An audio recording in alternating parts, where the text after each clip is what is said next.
The wind carried dust across the weathered platform of Pine Creek Station, whipping at skirts and coattails as the afternoon train belched steam into the autumn air.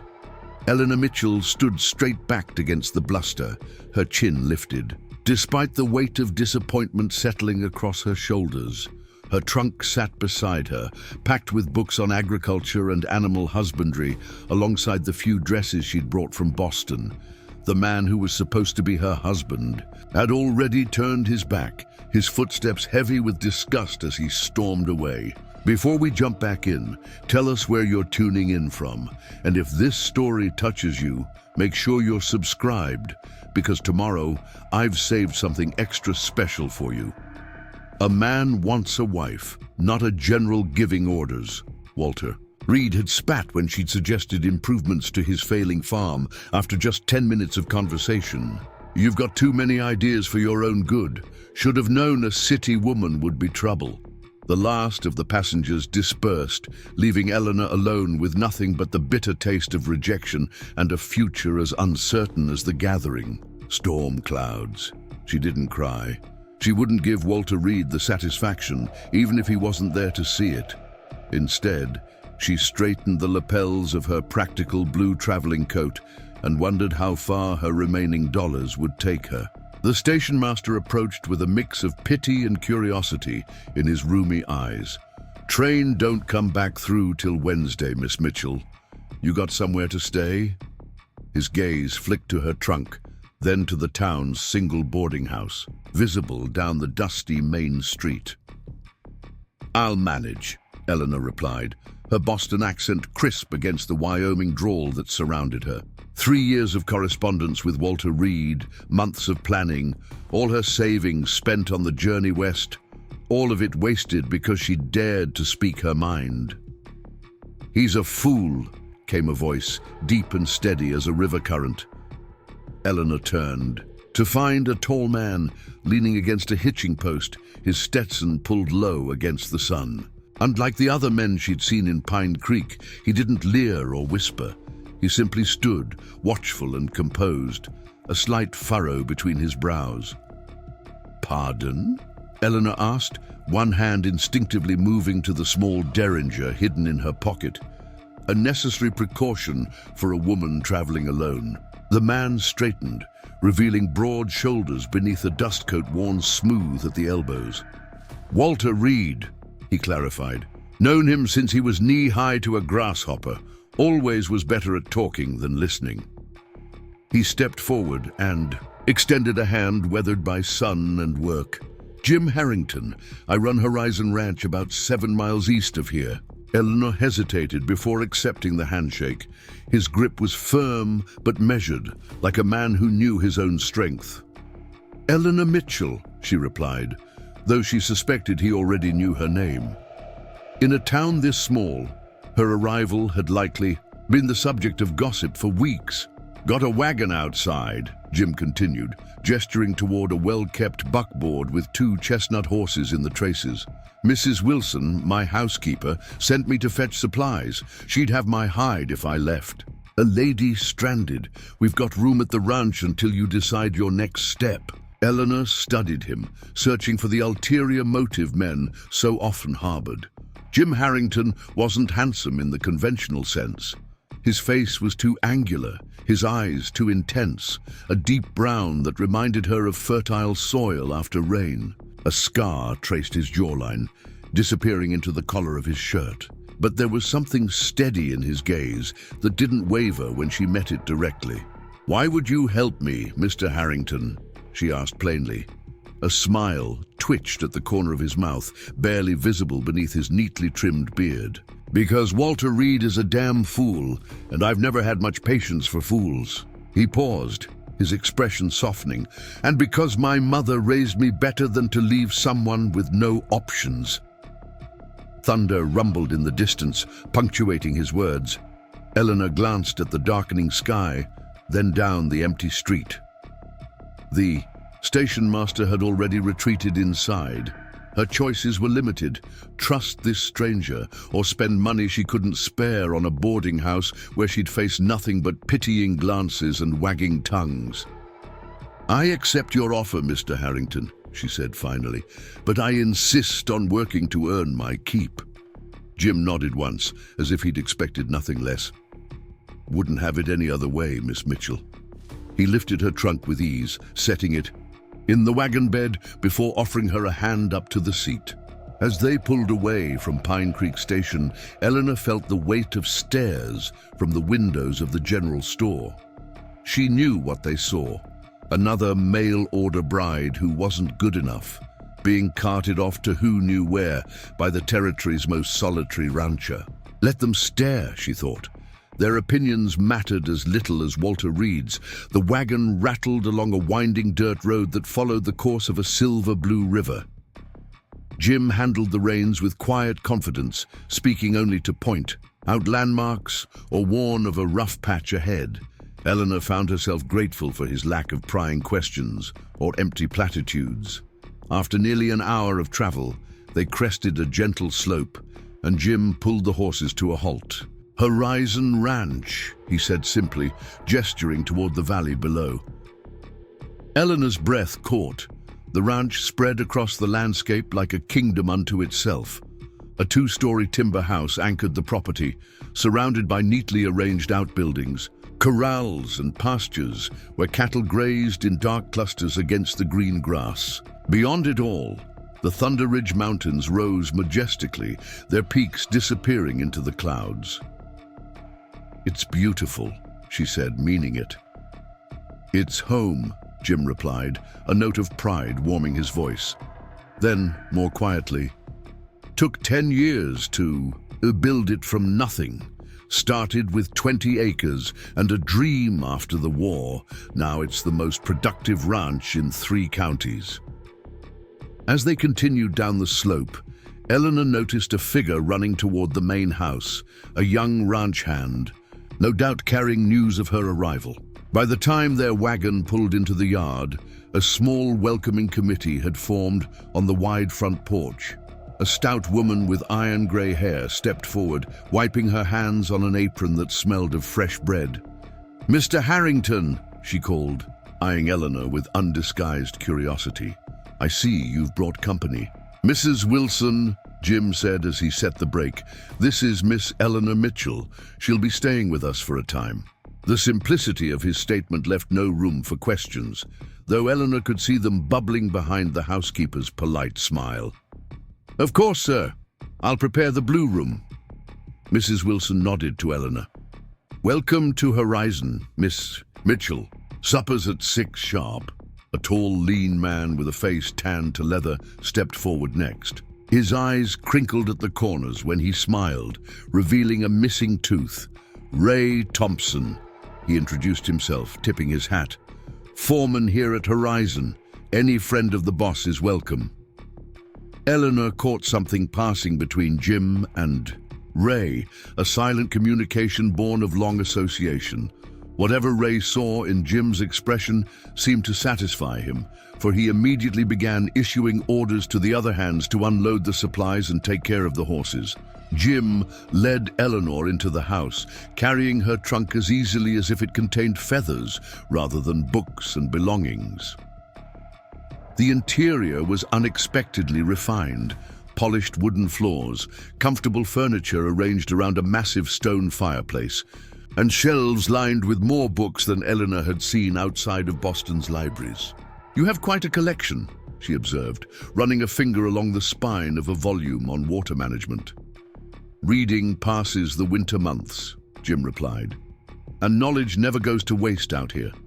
The blue room is upstairs, first door.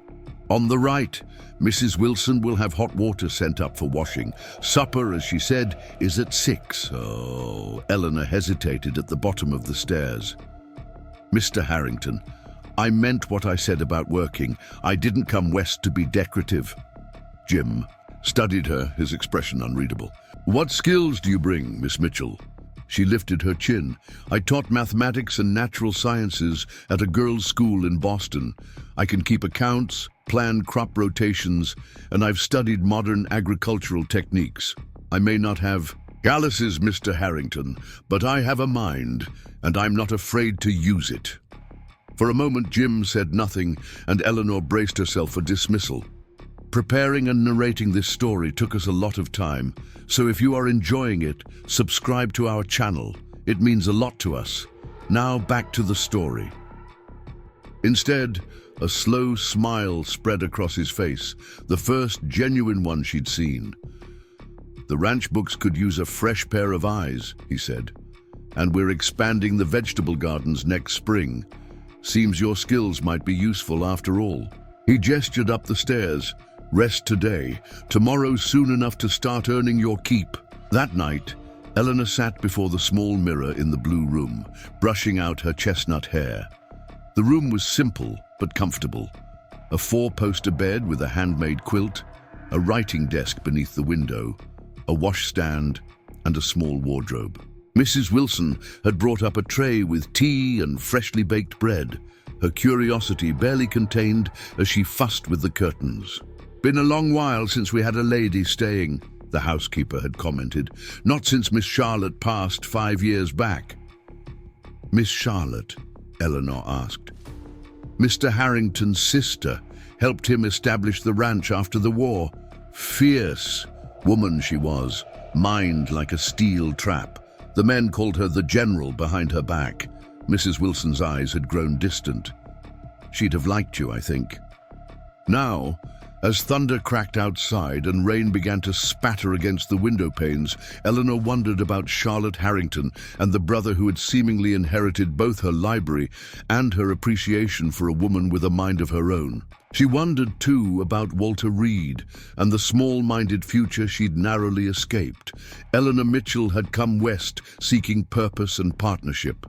The partnership she'd planned had crumbled before it began, but as she gazed out at the rain, washing over Horizon Ranch, she felt the first stirrings of something unexpected: hope. Morning arrived with clear skies and the distant lowing of cattle. Eleanor dressed in her most practical outfit, a simple navy skirt and white shirtwaist with sturdy boots better suited to ranch life than Boston parlors. She pinned her hair in a no-nonsense knot and made her way downstairs, following the scent of coffee and bacon. The kitchen was a hive of activity.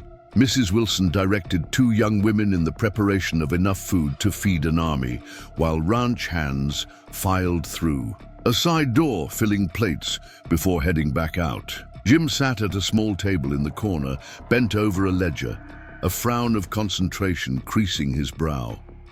"Good morning," Eleanor said, feeling suddenly self-conscious as every eye turned to her. Jim rose immediately. "Miss Mitchell, join me?" He gestured to the chair opposite his. Conversation resumed as she crossed the room, though she felt the weight of curiosity following her. Mrs. Wilson appeared with a cup of coffee and a plate of eggs, bacon, and biscuits. "Eat up," the housekeeper instructed. "Nobody goes hungry at Horizon, but nobody stays idle either." Eleanor smiled. "I wouldn't have it any other way." Jim closed his ledger as she took her first sip of coffee, strong enough to stand a spoon in just as she preferred it. "Sleep well?" he asked. "Very," she replied, "and I'm eager to begin earning my keep." She expected him to suggest something suitable for a lady, perhaps helping Mrs. Wilson with household accounts or organizing his library. Instead, he pushed the ledger toward her. "Our cattle tally from the southern pastures doesn't match what we drove to market last month," he said without preamble. "We're down 17 head more than can be explained by predators or natural losses. I'd appreciate a fresh perspective." Eleanor opened the ledger, scanning the neat columns of figures. "I'll need to see the previous quarter's records as well," she said, already immersed in the problem. "And maps of the pasture boundaries?" Jim's mouth quirked in that almost smile. "They're in my study. Join me there after breakfast." He rose, nodded to Mrs. Wilson, and strode from the kitchen. One of the young kitchen helpers leaned close as she refilled Eleanor's coffee. "First time I've seen the boss share those books with anyone since Miss Charlotte," she whispered. "He must think highly of you." Eleanor doubted that. More likely, Jim Harrington was simply practical enough to use whatever skills were available to him, even those packaged in a female form rejected by Walter Reed.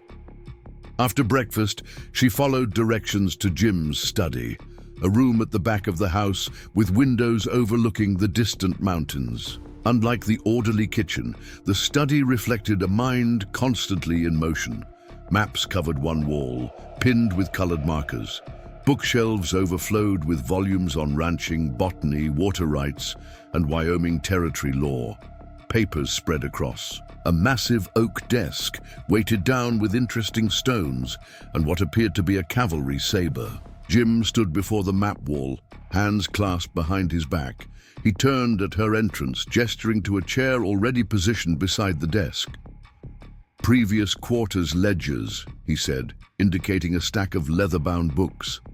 "And here," he unrolled a large map across the desk, securing its corners with the stones, "are our grazing lands." For the next 2 hours, they worked in companionable silence, broken only by occasional questions or observations. Eleanor lost herself in the rhythm of numbers and calculations, the familiar comfort of a problem to be solved. She forgot to be nervous, forgot to measure her words, forgot everything except the puzzle before her. "There," she said finally, tapping a column of figures. "The discrepancies begin in July, always from the southeastern pastures, always in small numbers, 2 here, 3 there, enough to be dismissed as miscounting or predators, but the pattern is too consistent." She looked up at Jim, who had moved, to stand behind her chair. "Someone is rustling your cattle, Mr. Harrington. Someone who knows your operation well enough to stay just below the threshold of suspicion." Jim's expression darkened. "That's what I feared." He leaned closer, studying the figures she'd circled. "Good work, Miss Mitchell. Very good work indeed." His praise warmed her unexpectedly. At the school in Boston, her analytical mind had been tolerated, but never truly valued. Walter Reed had recoiled from it entirely, yet here was Jim Harrington, looking at her marked pages with something like admiration. "What will you do?" she asked. "Change our patrol patterns. Set a trap." His jaw tightened. "I built this ranch from nothing after the war, Miss Mitchell. What's mine, I protect." The intensity in his voice sent a shiver through her. There was more to the quiet cattleman than she'd first assumed, a core of steel beneath the composed exterior. Their conversation was interrupted by a sharp knock. Ray Thompson stood in the doorway, his expression grim. "Boss, Walter Reed's in town running his mouth. Says you've kidnapped his bride, holding her against her will. Sheriff Dawson's riding. Out now to investigate." Eleanor rose, indignation flushing her cheeks. "That's absurd. I'm here by choice." "Some folks prefer a convenient lie to an uncomfortable truth," Jim said quietly. "Especially when their pride's been wounded." He nodded to Ray. "We'll meet the sheriff in the yard. No need to make this more dramatic than it already is." As they walked through the house, Jim spoke quietly to Eleanor. "You're welcome to stay at Horizon for as long as you wish, Miss Mitchell. But if you'd prefer to avoid this confrontation, I understand. Mrs. Wilson can take you to town in the small wagon." Eleanor shook her head. "Walter Reed rejected me for speaking my mind, Mr. Harrington. I won't start hiding my voice now." Sheriff Dawson arrived in a cloud of dust, his deputy trailing behind. A heavy-set man with a drooping mustache and suspicious eyes, the sheriff dismounted stiffly, his gaze traveling from Jim to Eleanor and back again. "Harrington," he greeted, touching the brim of his hat. "Got a complaint I need to look into." Jim didn't move from his position on the porch steps. "Sheriff, Walter Reed claims you've taken in his mail-order bride without permission. Says she's his property by contract and you're interfering with his rights." The sheriff's eyes narrowed. "That true?" Before Jim could answer, Eleanor stepped forward. "Laissez me stand sur dice ta. I'm Eleanor Mitchell, sheriff. and I belong to no one but myself. Mr. Reed rejected me at the station yesterday because I dared to offer suggestions about his failing farm. Mr. Harrington kindly offered me shelter until I could determine my next steps. There is no contract, no coercion, and certainly no kidnapping. The sheriff blinked, clearly taken aback by her directness. That's so. It is, Jim confirmed. Miss Mitchell is a guest at Horizon Ranch, here of her own free will. If Reed has a problem with that, he can take it up with me directly.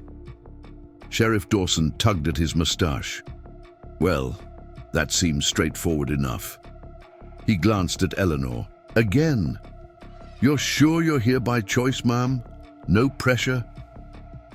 Absolutely certain, Eleanor replied firmly. Mr. Reed made his feelings quite clear when he called me too full of ideas for my own good and abandoned me at the station. I consider that rejection a fortunate escape. The sheriff let out a bark of laughter. Sounds like Walter, all right. Man never did like being outthought. He settled his hat more firmly on his head. Well, that's settled then. Sorry to trouble you, Harrington. Miss Mitchell. He turned to remount his horse, then paused. Word of advice, though. Folks in town are talking. Might be wise to consider your reputation, ma'am. Eleanor felt her cheeks flush with anger. My reputation, Sheriff, is built on my character and actions, not the gossip of strangers. Good day. The sheriff rode away, his deputy throwing curious glances over his shoulder until they disappeared around the bend in the road. Only then did Eleanor realize how tightly she'd clenched her fists. She uncurled her fingers slowly, aware of Jim's gaze on her. I apologize if I've brought trouble to your door, Mr. Harrington, she said stiffly. Trouble finds its way to every door eventually, he replied. It's how we face it that matters. He studied her for a moment. You didn't back down? Neither. Did you? Something shifted in his expression. Respect, perhaps, or recognition. The ranch books can wait until tomorrow. Ray, show Miss Mitchell the property. She should know what she's defending against gossips and fools. Ray tipped his hat, a grin spreading across his weathered face. Be my pleasure, boss. Miss Mitchell, you ride? Not since I was a girl, she admitted. Well, Daisy's gentle. As they come, she'll remember for both of you. For the rest of the afternoon, Eleanor rode beside Ray Thompson across the expanse of Horizon Ranch. He showed her the boundaries, explained the seasonal rotation of grazing lands, pointed out the natural springs that made the property so valuable. As they rode, he shared stories of the ranch's early days, how Jim had returned from the war with nothing but determination and his sister Charlotte's sharp mind for business. Miss Charlotte was something, Ray said with fond remembrance. War. Trousers, when working cattle, kept the books tight as a drum and could outshoot most of the men.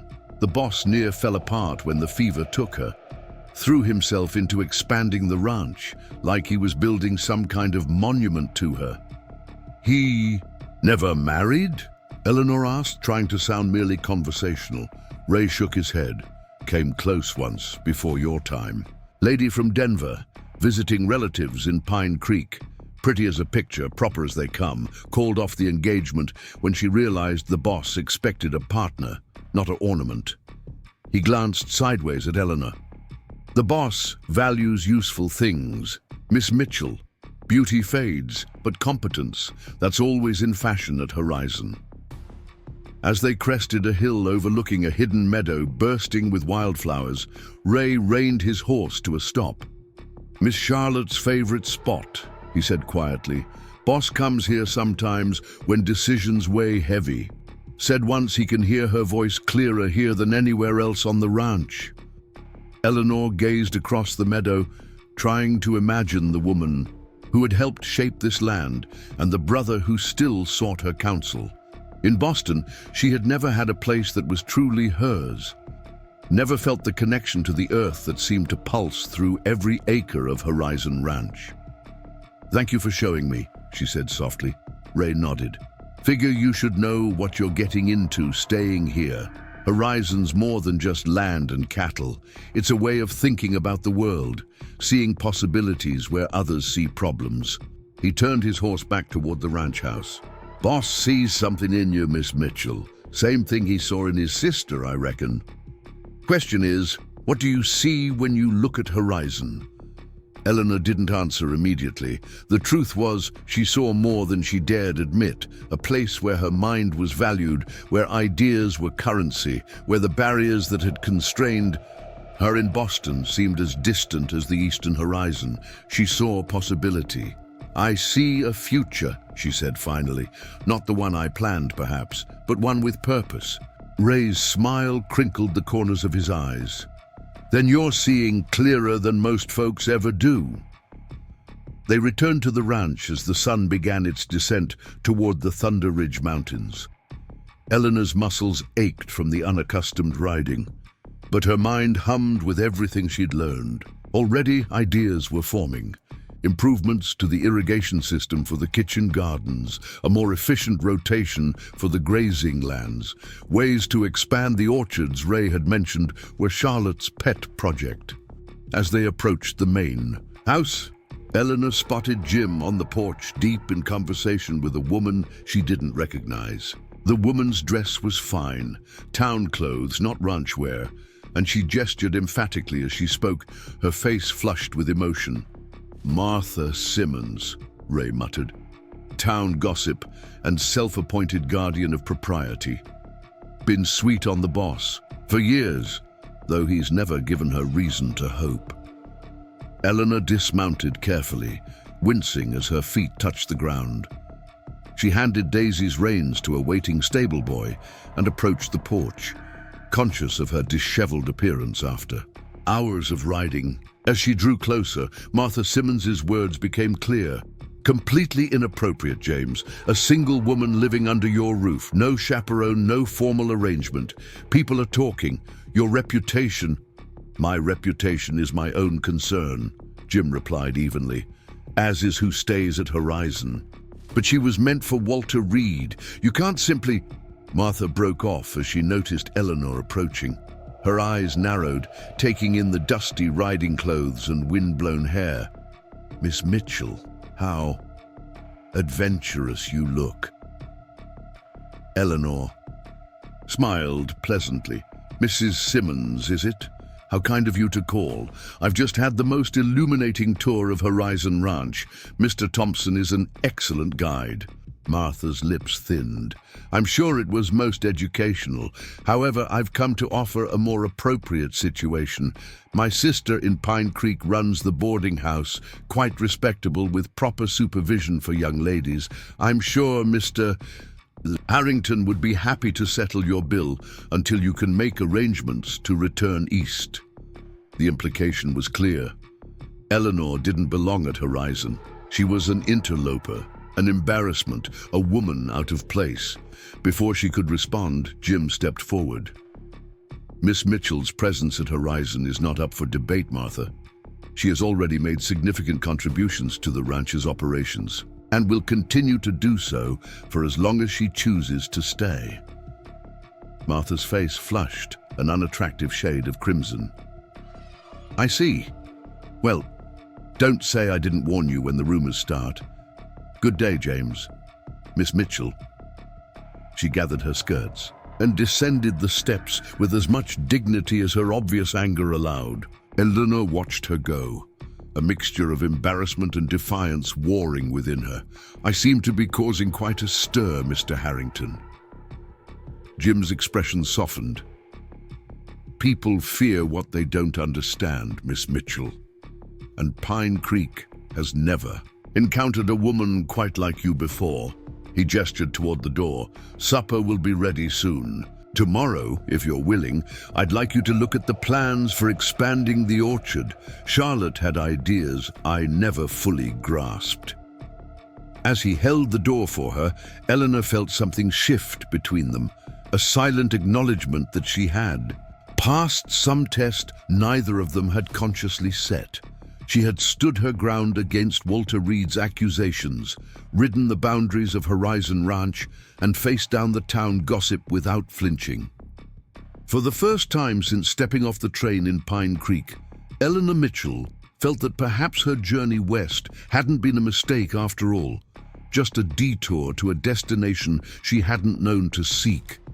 The scent of beef stew and freshly baked bread filled the dining room as Eleanor took her seat at the long oak table. The ranch hands ate in their own quarters, but Jim had insisted she join him and Ray for the evening meal. Mrs. Wilson served with practiced efficiency, her eyes occasionally darting to Eleanor with undisguised curiosity. "Miss Mitchell helped identify our cattle rustling problem today," Jim announced as he passed a basket of rolls to Ray. "Spotted a pattern in the ledgers I'd overlooked." Ray's eyebrows rose. "That so? Took you all of one day to make yourself. Useful. Not bad for a city woman." Eleanor smiled, pleased by the simple acknowledgement of her abilities. "Mathematics has always come naturally to me. My father was an accountant in Boston. He taught me when the schools wouldn't." "Smart man," Jim commented, buttering a roll. "Seems a waste to limit knowledge based on who's asking for it." "Most would disagree with you, Mr. Harrington," Eleanor said, thinking of Walter Reed's dismissive sneer when she'd offered suggestions about crop rotation. Jim met her gaze directly. "Most aren't building something meant to last generations. Horizon needs every advantage it can get." A shadow crossed his face. Charlotte understood that. Why we invested in the newest breeding stock, why we mapped the water table, why we planted those apple trees when everyone said fruit wouldn't grow in this soil. "And now you have the finest orchard in 3 counties, Ray added, his voice softening with memory. Miss Charlotte knew her business. Eleanor sensed the grief still lingering in the room, fresh enough to bring a momentary silence. She thought of the ledgers with their precise figures, the maps on Jim's study wall, the wildflower meadow where Ray said Charlotte's voice still whispered. This was more than a legacy of land. It was the imprint of a woman who had defied expectations. "Tell me about the orchard expansion," she prompted gently. "You mentioned Charlotte had plans." Jim's expression brightened with purpose. "She wanted to experiment with peaches, despite everyone saying they couldn't survive our winters. Had theories about protected southern slopes and windbreaks." He hesitated. "The drawings are in her journals, but her notes." He gestured vaguely. Charlotte's mind worked differently from most. What made sense to her often reads like a foreign language to me. "I'd be happy to look at them," Eleanor offered. Fresh eyes might help. That evening, after the dishes were cleared, Jim led Eleanor to a small sitting room adjacent to his study. Unlike the practical, somewhat cluttered workspace next door, this room felt distinctly feminine. Crocheted throws draped the chairs, botanical sketches adorned the walls, and a writing desk stood beneath the window, its surface bare except for a leather-bound journal and an empty vase. "Charlotte's room," Jim said simply. "Haven't changed a thing since she passed." Eleanor remained in the doorway, suddenly hesitant to intrude on this preserved memory. "Are you certain you want me in here? These are private thoughts." Jim's jaw tightened briefly. Ideas shouldn't die with the person who had them. Charlotte believed that. He crossed to the writing desk and picked up the journal. She'd consider it a waste to leave these gathering dust when they could be making horizons stronger. He handed Eleanor the journal, their fingers brushing momentarily in the exchange. "Her orchard notes start on page 47. The rest," and his voice softened, "the rest is hers alone." Eleanor accepted the journal carefully. "I'll respect her privacy." When Jim had left, Eleanor settled into a chair beside the window. Outside, the ranch had quieted for the night.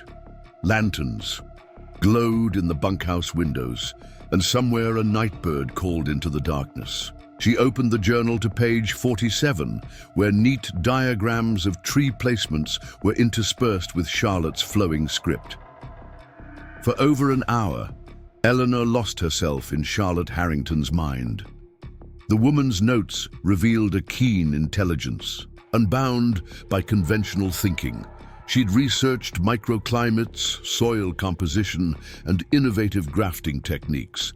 Her plans for the orchard expansion were ambitious, but grounded in careful observation of the land. What struck Eleanor most was Charlotte's voice. Confident, occasionally wry, never apologetic for her knowledge or ambition. In one margin note she'd written, "Men doubt until they see results. Women must see the results in their minds first, because doubt is a luxury we're not afforded." Eleanor's throat tightened. How well she understood that sentiment. How often she'd had to defend her ideas twice as vigorously as any man would need to. And how quickly Walter Reed had dismissed her for displaying the very qualities that Charlotte Harrington had cultivated. A soft knock interrupted her thoughts. Jim stood in the doorway, 2 cups of coffee in hand. "Still at it?" he asked, offering one to Eleanor.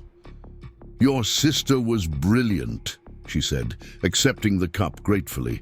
"Her approach to microclimates is years ahead of current thinking." Jim smiled, a real smile that transformed his serious face. She'd have appreciated hearing that from someone who understands. Most folks just humored her. Eleanor gestured to the diagram open on her lap. "This isn't the work of someone to be humored, Mr. Harrington. This is innovation. If even half her theories prove correct, Horizon could have the most diverse orchard in Wyoming territory." "Jim," he said suddenly. "Pardon? My name is Jim. If you're going to be championing my sister's fruit trees, we might as well dispense with formalities." Eleanor blinked, surprised by the offer of familiarity. "Then you must call me Eleanor." He nodded once, then took a seat, in the chair opposite hers. "What do you make of her irrigation design? That part always confused me." They talked until the coffee grew cold, heads bent together over Charlotte's diagrams, debating the merits of different approaches. Eleanor found herself sketching modifications, building on Charlotte's foundations with her own knowledge of current agricultural science. "We could start with a test plot," she suggested, excitement building as the plan took shape. "Just 10 trees on that south-facing slope. If they survive the winter, we'd have proof of concept for the larger expansion." Jim watched her, something warming in his gaze. "You speak as if you'll be here to see it through." The question hung unspoken between them. Eleanor hesitated, suddenly aware of how quickly she'd invested in a future at Horizon. I shouldn't presume." "Presume," he interrupted quietly. "Horizon needs minds like yours and Charlotte's. Stay through the winter at least. See if your peach trees take root." Eleanor's heart quickened. People will talk even more than they already are. Let them. I stopped caring about Pine Creek. Gossip the day they buried my sister, and half the town whispered it was God's punishment for her wearing trousers and running cattle. His voice hardened with old anger. "I care about building something that lasts. If you want to be part of that, your bedroom is yours for as long as you choose." The offer settled between them. Straightforward, practical, yet somehow more meaningful than any flowery proposal. This wasn't about romantic notions or conventional arrangements. This was about recognition, value, partnership of a kind Eleanor had never dared hope for. "I'd like to stay," she said simply. "At least until spring." Jim nodded, satisfied. "Good. We'll stake out that test plot tomorrow." He rose, collecting their empty cups. "Rest well, Eleanor. Horizon days start early." He left her with Charlotte's journal and a mind full of possibilities. For the first time since the disastrous meeting with Walter Reed, Eleanor felt steady ground beneath her feet. Not the life she'd planned, but perhaps something better, a place where her mind was her greatest asset rather than an impediment to be overcome. As autumn deepened into winter, Eleanor found herself settling into the rhythm of ranch life. Each morning began before dawn, with coffee strong enough to stand a spoon in and Mrs. Wilson's hearty breakfasts. The days filled with productive work, organizing the ranch's accounts, implementing her redesigned irrigation system for the kitchen gardens, and preparing the test plot for Charlotte's peach trees, which they would plant come spring. In the evenings, she often joined Jim in his study, poring over agricultural journals or discussing improvements to the ranch operations. Sometimes they simply read in companionable silence, the crackle of the fire and the occasional turning of pages, the only sounds between them. Word of her permanent residence at Horizon spread through Pine Creek like wildfire. Martha Simmons made a point of crossing the street whenever Eleanor ventured into town for supplies. The general store owner's wife pointedly asked after poor Mr. Reed within Eleanor's hearing. Even the minister delivered a sermon on proper womanly conduct the one Sunday Eleanor attended services at the Methodist Church. None of it bothered her as much as it might have once. Horizon Ranch had become a sanctuary where her capabilities, not her gender, determined her worth. Ray sought her opinion on managing the winter feedstocks. Mrs. Wilson grudgingly admitted that Eleanor's reorganization of the pantry made practical sense. Even the younger ranch hands began tipping their hats respectfully when she passed. Only Jim remained something of a mystery. He treated her with unfailing courtesy and genuine respect, valuing her input on ranch matters and seeking her company in the evenings. Yet he maintained a careful distance, never speaking of personal matters beyond occasional mentions of Charlotte or his parents, long deceased. Sometimes she would catch him watching her with an unreadable expression, only to look away when she met his gaze. The first major snowfall came in early December, transforming Horizon Ranch into a wonderland of white. Eleanor stood at her bedroom window, marveling at how the familiar landscape had changed overnight. The corrals and outbuildings wore caps of snow, and the distant mountains seemed to have drawn closer, their peaks sharp against the clear blue sky. A movement caught her eye. Jim walking toward the orchard, his dark coat a stark contrast against the snow. Without thinking, Eleanor grabbed her shawl and hurried downstairs. Mrs. Wilson looked up from her bread-making as Eleanor passed through the kitchen. "Where are you off to in such a rush?" "Just getting some fresh air," Eleanor replied, already reaching for her coat hanging by the door. The housekeeper snorted knowingly. "Take these with you, then." She pressed a small bundle wrapped in cloth into Eleanor's hands. Fresh rolls, still warm. Man never remembers to eat when he's brooding. Outside, the cold air bit at Eleanor's cheeks as she followed Jim's tracks through the snow. She found him standing among the apple trees, now dormant for winter, looking toward the southern slope, where they'd prepared the test plot for Charlotte's peach trees.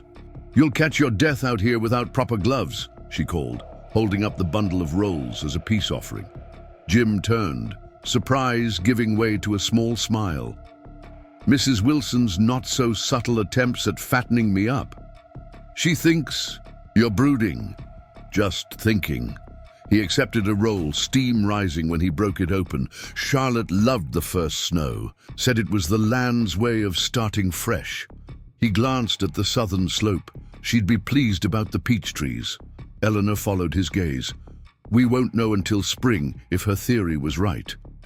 She was usually right about the land. Had an instinct for it I never quite matched. He brushed crumbs from his coat. I was better with the business side. Contracts, cattle sales, dealing with the bank. We balanced each other. You miss her. Every day. He turned to face Eleanor fully. But it's different now. How so? Grief changes shape over time. For a while, it was like losing my right arm. Now. He gestured vaguely. Now it's more like a familiar ache. Worse in bad weather, but you learn to work around it. A comfortable silence fell between them. As they finished the rolls, Eleanor wrapped her shawl tighter, watching their breath cloud in the cold air. Without warning, Jim reached out and brushed a snowflake from her hair, his touch gentle despite his work-roughened hand. "You've changed, Horizon," he said quietly. "Brought something back I thought had died with Charlotte." Eleanor's heart quickened. What? Purpose beyond mere survival, ideas, future thinking. His eyes held hers. "Thank you for that." Before she could respond, shouts erupted from the direction of the ranch house. Ray Thompson was running toward them, waving urgently. "Boss, we got trouble," he called, panting as he reached them. "Just got word from town. Walter Reed's been drinking at the Silver Dollar since noon, telling anyone who'll listen that you stole his woman and his breeding bull." Jim's expression darkened. The bull was payment for 3 months' feed his farm couldn't provide, legal and square. "Man's pride is wounded," Ray said, glancing at Eleanor. "Word is, he's gathered some of his friends to ride out here and set things right." Eleanor felt cold that had nothing to do with the December air. "This is my fault." "No," Jim interrupted firmly. "Reed's a fool who can't accept when he's lost fairly." He turned to Ray. "How many men?" 5, maybe 6, all been drinking." Jim nodded once. Decision made. "Get the hands ready. No shooting, unless absolutely necessary, but I want a show of force." He turned to Eleanor. "Go back to the house. Stay with Mrs. Wilson." "I will not hide while men fight over me like I'm property," Eleanor protested. "This involves me directly." Jim studied her for a moment, then nodded sharply. "Stay beside me then. But if I tell you to get to safety, you go. Immediately. No arguments." They strode back to the ranch house together, where activity had erupted like a disturbed anthill. Hands were collecting rifles from the bunkhouse, positioning themselves strategically around the main yard.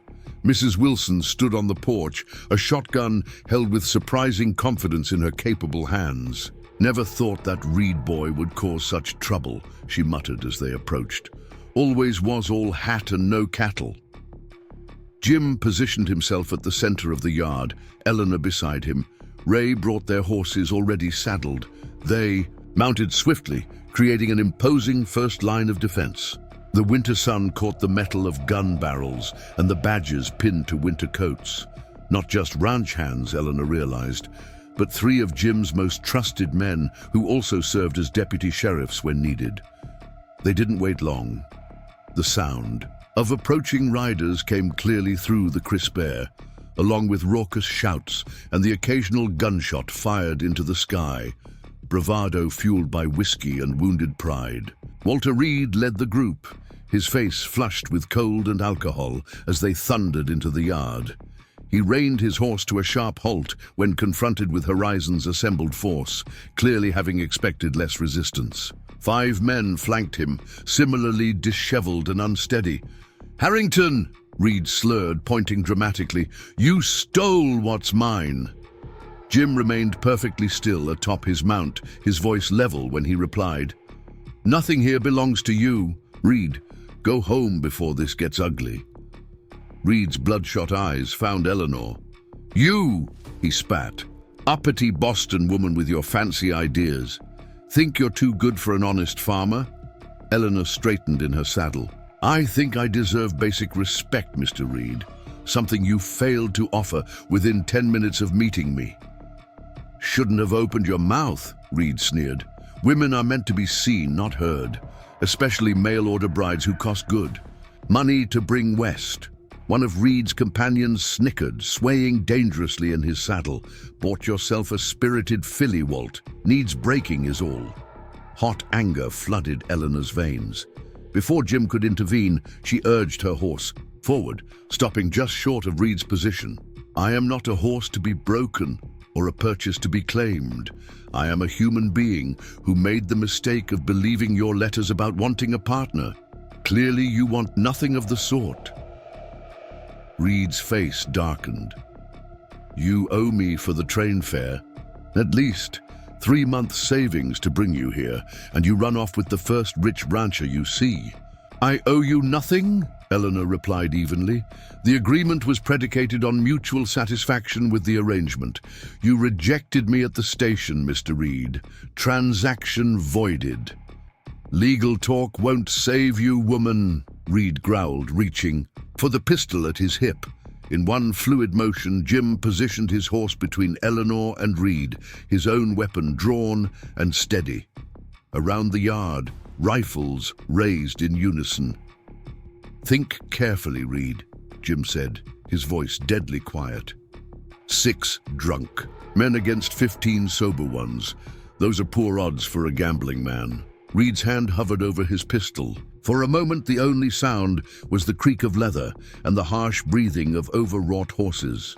Then, slowly, he lowered his hand. "This ain't over, Harrington," he muttered. "No man steals from Walter Reed. Miss Mitchell made her choice." "Freely," Jim replied. "As for the bull, I have a bill of sale signed by your own hand. Nothing stolen, nothing owed." He gestured toward the road. "Now get off my land before I have you arrested for trespassing and disturbing the peace." Reed spat on the ground, yanked his horse around and galloped away. His companions followed, though one nearly fell from his saddle in the process. The sound of their departure faded slowly, punctuated by distant curses carried on the winter air. As the tension dissipated, Eleanor became aware of her heart pounding and her hands trembling on the reins.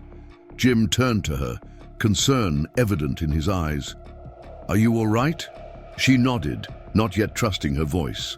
Around them, the hands began dispersing, returning rifles to the bunkhouse and resuming their interrupted chores.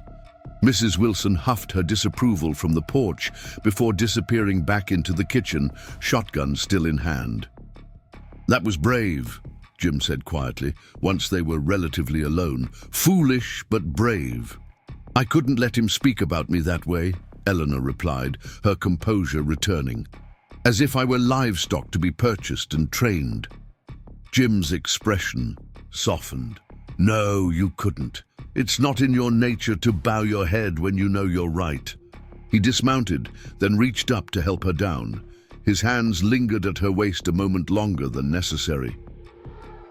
"It's what I admire most about you." The admission hung between them, simple yet profound. Eleanor felt warmth spreading through her despite the December chill. For a man like Jim Harrington, admiration was not given lightly. "Will he be back?" she asked, nodding toward the road where Reed and his companions had disappeared. "Eventually," Jim acknowledged. "Men like Reed don't forget easily, but he'll be sober next time and more cautious." He began leading their horses toward the stable. "In the meantime, we have more important matters to attend to." "Such as?" A faint smile crossed his face. "Christmas is coming. Mrs. Wilson has already begun plotting. Apparently we're to have a proper celebration this year, first time since Charlotte." He glanced at Eleanor. "She's convinced Horizon needs some brightness." Eleanor found herself smiling in return. "Does that mean you'll have to venture into town for shopping?" "God forbid," Jim groaned. "Last time I tried to select ribbons, the mercantile owner's wife nearly had apoplexy trying to explain the difference between satin and grosgrain." "Perhaps I could help," Eleanor offered. "I may not be accomplished at typical feminine arts, but I do know my ribbons." "A Christmas expedition then," Jim agreed. "Though I should warn you, Pine Creek during the holidays is a battleground of competing decorations and social obligations. Martha Simmons will be lying in wait with invitations to her Christmas tea." Eleanor laughed. "I faced down Walter Reed and his drunken posse. Surely I can manage Martha Simmons and her tea cakes." As they walked side by side toward the house, Eleanor felt a sense of belonging settle over her. 3 months ago, she had stood abandoned on a train platform, her carefully constructed future in shambles. Now, she walked beside a man who valued her mind on land that challenged her abilities, toward a home where she was respected.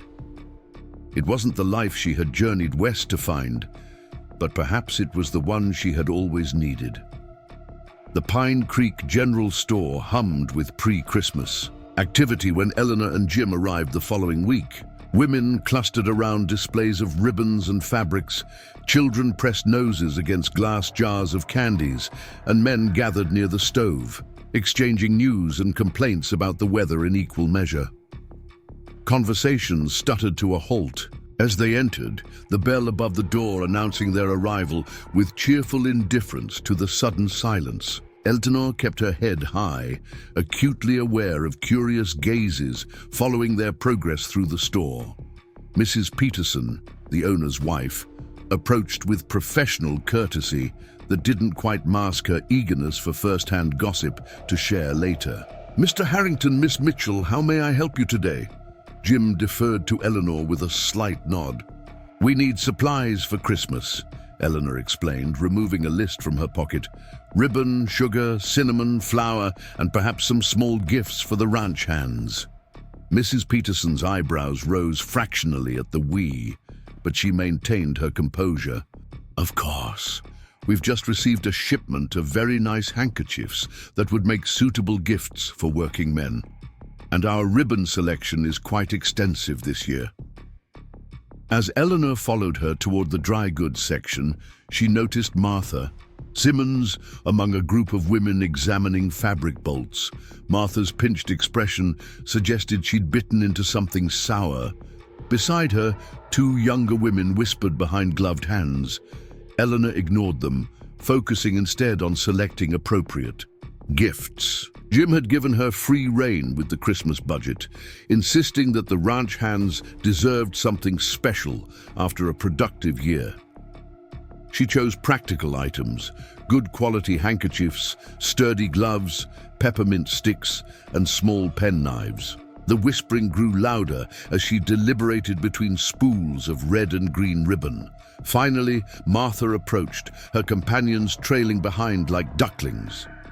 "Miss Mitchell," she greeted with a brittle smile. "How domestic to see you. Shopping. One hardly associates mathematical minds with Christmas preparations." Eleanor matched her smile with equal insincerity. "Even mathematicians appreciate the geometric precision of a well-tied bow, Mrs. Simmons." Martha's smile tightened further. "Indeed. I was just telling the ladies that you've become quite the fixture at Horizon Ranch. Such an unusual arrangement. Efficient, though," Eleanor replied pleasantly. "Mr. Harrington needed someone with head for figures, and I needed somewhere to apply my skills. A mutually beneficial situation." "Is that what they're calling it these days?" one of Martha's companions murmured, just loudly enough to be heard. Eleanor felt heat rise in her cheeks, but kept her expression neutral. "I believe plain speaking is always preferable to innuendo, Miss Caldwell, Judith Caldwell." The young woman flushed under Eleanor's steady gaze. "Well, Miss Caldwell, if you have questions about my position at Horizon Ranch, I'd be happy to explain the innovations in agricultural accounting I've implemented. It's quite fascinating how proper bookkeeping can improve cattle yield projections." The blank looks on their faces gave Eleanor a small, petty satisfaction. Before Martha could formulate a response, Jim appeared at Eleanor's side, his arms laden with packages. "Found everything you need?" he asked, pointedly ignoring the cluster of women. "Almost," Eleanor replied. "Just finishing with the ribbon selection." "Don't let us keep you from your shopping," Martha said, her tone making the activity sound vaguely scandalous. "Though I do hope you'll both attend the Christmas social at the church next weekend. The entire town will be there." Her smile didn't reach her eyes.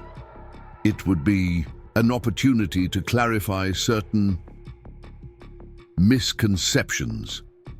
Jim's expression remained impassive. "We'll consider it. Ladies." He nodded curtly before guiding Eleanor toward the counter, his hand a gentle pressure at the small of her back. Once their purchases were wrapped and loaded into the wagon, Jim turned to Eleanor with an apologetic look. "I should have warned you. Small towns run on gossip like engines run on coal." "It's not the first time I've been the subject of whispers," Eleanor said, adjusting her gloves. though the speculation seems to have taken a rather personal turn. Jim's jaw tightened. They can't comprehend a woman living independently, making her own choices. It frightens them. Is that why Charlotte never married? Because she valued her independence too much to surrender it? The question slipped out before Eleanor could reconsider its boldness. Jim fell silent as he guided the horses through Pine Creek's main street, his expression thoughtful rather than offended. "Partly," he said finally, "but mostly because the men who came calling wanted the Harrington land and cattle, not a wife who could calculate breeding yields in her head, and insisted on riding the fence line herself." He glanced at Eleanor. She used to say she'd rather be useful than ornamental. "A woman after my own heart," Eleanor murmured. Jim's smile was brief but genuine.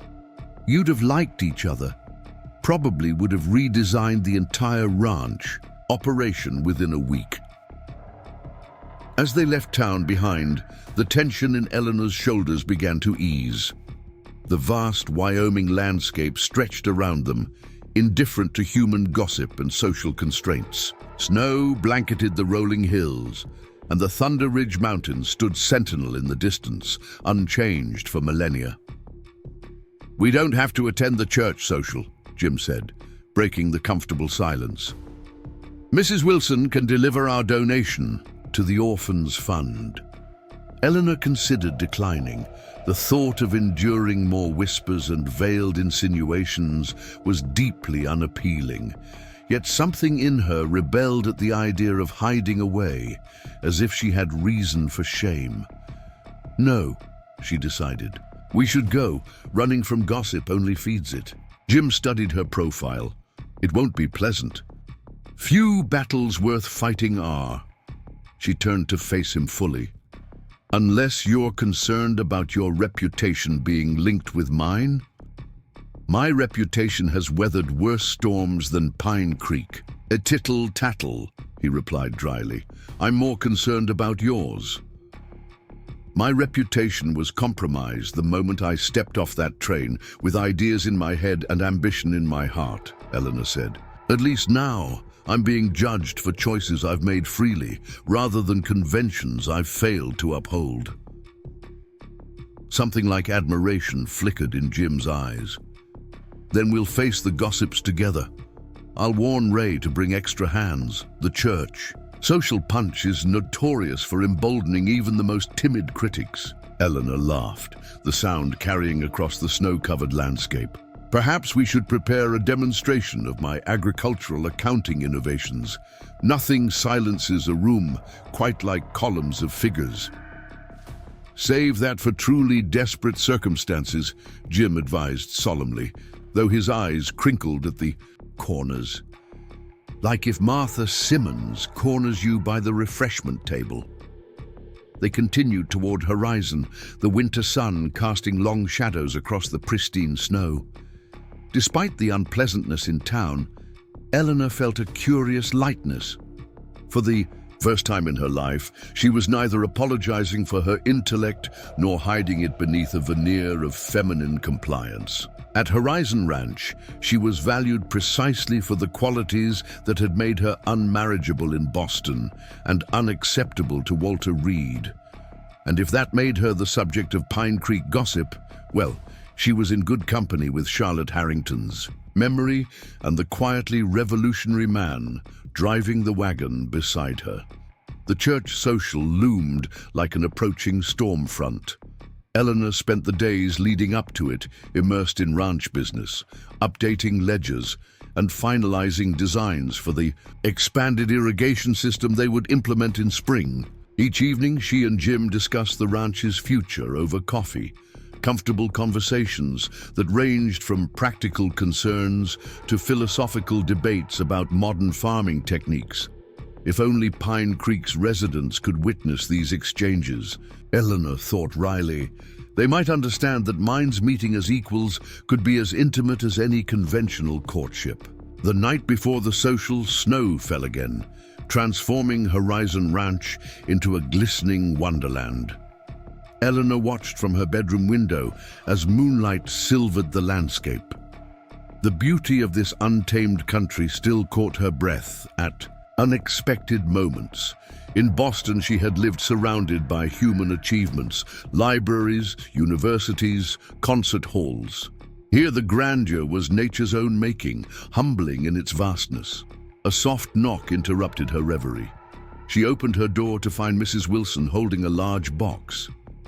"This came for you," the housekeeper said, her curiosity barely contained. "Express messenger brought it all the way from Pine Creek in this weather." Eleanor accepted the box with surprise. "Thank you. Did it say who sent it?" "Return address says Miller's Fine Apparel, Boston, Massachusetts." Mrs. Wilson lingered, clearly hoping for an invitation to see the contents. Eleanor smiled. "I'll bring it down once I've opened it." Alone again, she placed the box on her bed and carefully untied the string. Inside, nestled in tissue paper, lay a gown of deep emerald green wool, trimmed with velvet ribbons in a deeper shade. A matching jacket with a nipped waist and mother-of-pearl. Buttons accompanied it. Beneath these was a small note in familiar handwriting. "Eleanor, I thought you might appreciate a new frock for holiday occasions. Your last letter mentioned something about a church social. The color reminded me of your eyes when you're making a particularly compelling argument. Wear it proudly." Aunt Margaret Eleanor's throat tightened. Her father's sister had been the only family member to support her Western adventure, slipping money into her trunk and promising to forward any important correspondence. This unexpected gift was so like Margaret, practical yet beautiful, acknowledging Eleanor's new life while providing comfort from the old. She held the dress against herself, admiring the way the rich green complemented her chestnut hair. The style was fashionable without being fussy, exactly what she would have chosen for herself. For the first time since arriving in Wyoming, Eleanor felt a pang of homesickness for Boston's familiar streets and her aunt's cozy parlor. Carrying the dress downstairs, she found Jim and Mrs. Wilson in the kitchen, discussing final arrangements for the ranch's Christmas celebration. "What a beautiful color!" Mrs. Wilson exclaimed when Eleanor displayed the gown. "Your aunt has excellent taste." Jim looked up from the list he'd been reviewing, his expression warming as he took in the rich green fabric. "That will certainly outshine Martha Simmons' perpetual black bombazine," he commented, the corner of his mouth quirking upward. "It's not a competition," Eleanor protested, though she couldn't suppress a smile at the thought. "Everything is a competition with Martha." Mrs. Wilson snorted, turning back to her bread dough. "Been trying to secure her position as the most important woman in Pine Creek since she was 16. Lord help us, if she ever succeeds." Jim rose, wiping ink from his fingers with a handkerchief. "The dress is lovely," he said quietly. "Your aunt chose well." Something in his tone made Eleanor look up sharply. His eyes held approval, certainly, but something deeper that made her pulse quicken. For a moment, she allowed herself to imagine how they might appear to others at the social, the stern rancher and the outspoken Easterner, neither fitting neatly into Pine Creek's narrow expectations. "Well," she said briskly, dispelling the moment before it grew too weighty, "at least I'll face the gossips in style." The day of the social dawned clear and cold. Eleanor woke early to help Mrs. Wilson prepare their contribution to the refreshment table: 3 loaves of cranberry, bread, and a large crock of preserved peaches, the last from Charlotte's orchard harvest. By mid-afternoon, the ranch hummed with preparation. Several of the hands were accompanying them, freshly shaved and awkward in their Sunday best. Ray Thompson had polished his boots to a mirror shine and slicked his hair with something that smelled suspiciously of horse liniment. "Got a sweetheart in town," he explained, when Eleanor raised an eyebrow at his efforts. "Widow Johnson's daughter. Been courting her since harvest dance." "Ray Thompson, you dark horse," she teased. "All this time discussing cattle feed schedules, and you never once mentioned a romance." He shrugged, looking pleased despite himself. Some things a man keeps close to the vest, especially when they're just starting to bloom. When Jim appeared in the main hall, Eleanor nearly dropped the basket of cranberry bread. Gone was the practical rancher in work clothes and sturdy boots. In his place stood a gentleman in a perfectly tailored dark suit, crisp white shirt, and emerald green silk tie that somehow matched her dress exactly. "Mrs. Wilson's doing," he explained, catching her surprised glance at the tie. "Said something about presenting a united front." The housekeeper appeared behind him, nodding with satisfaction. Pine Creek loves nothing more than something to talk about. Might as well give them a spectacle worth the effort. The ride to town was conducted in multiple vehicles. The main carriage for Jim, Eleanor, Mrs. Wilson, and Ray. 2 wagons for the other hands who were attending. The journey passed in comfortable conversation, punctuated by bursts of laughter from the trailing wagons, where the younger men were clearly enjoying their afternoon of freedom. As they approached Pine Creek, Eleanor's stomach tightened with apprehension. The church was already surrounded by buggies and wagons, lanterns glowing warmly against the early winter darkness. The sound of a piano and voices drifted through the open church doors. Jim helped her down from the carriage, his hand lingering on hers. "Remember," he said quietly, "we've done nothing wrong. Hold your head high." The social was in full swing when they entered. The church hall had been transformed with pine boughs and red ribbons. Tables laden with food lined the walls, and in the center, a space had been cleared for dancing. At least 30 people filled the room, their chatter creating a convivial that faltered momentarily as the Horizon Ranch party entered. Heads turned, whispers rippled. Eleanor felt the weight of every stare but kept her spine straight and her expression pleasant.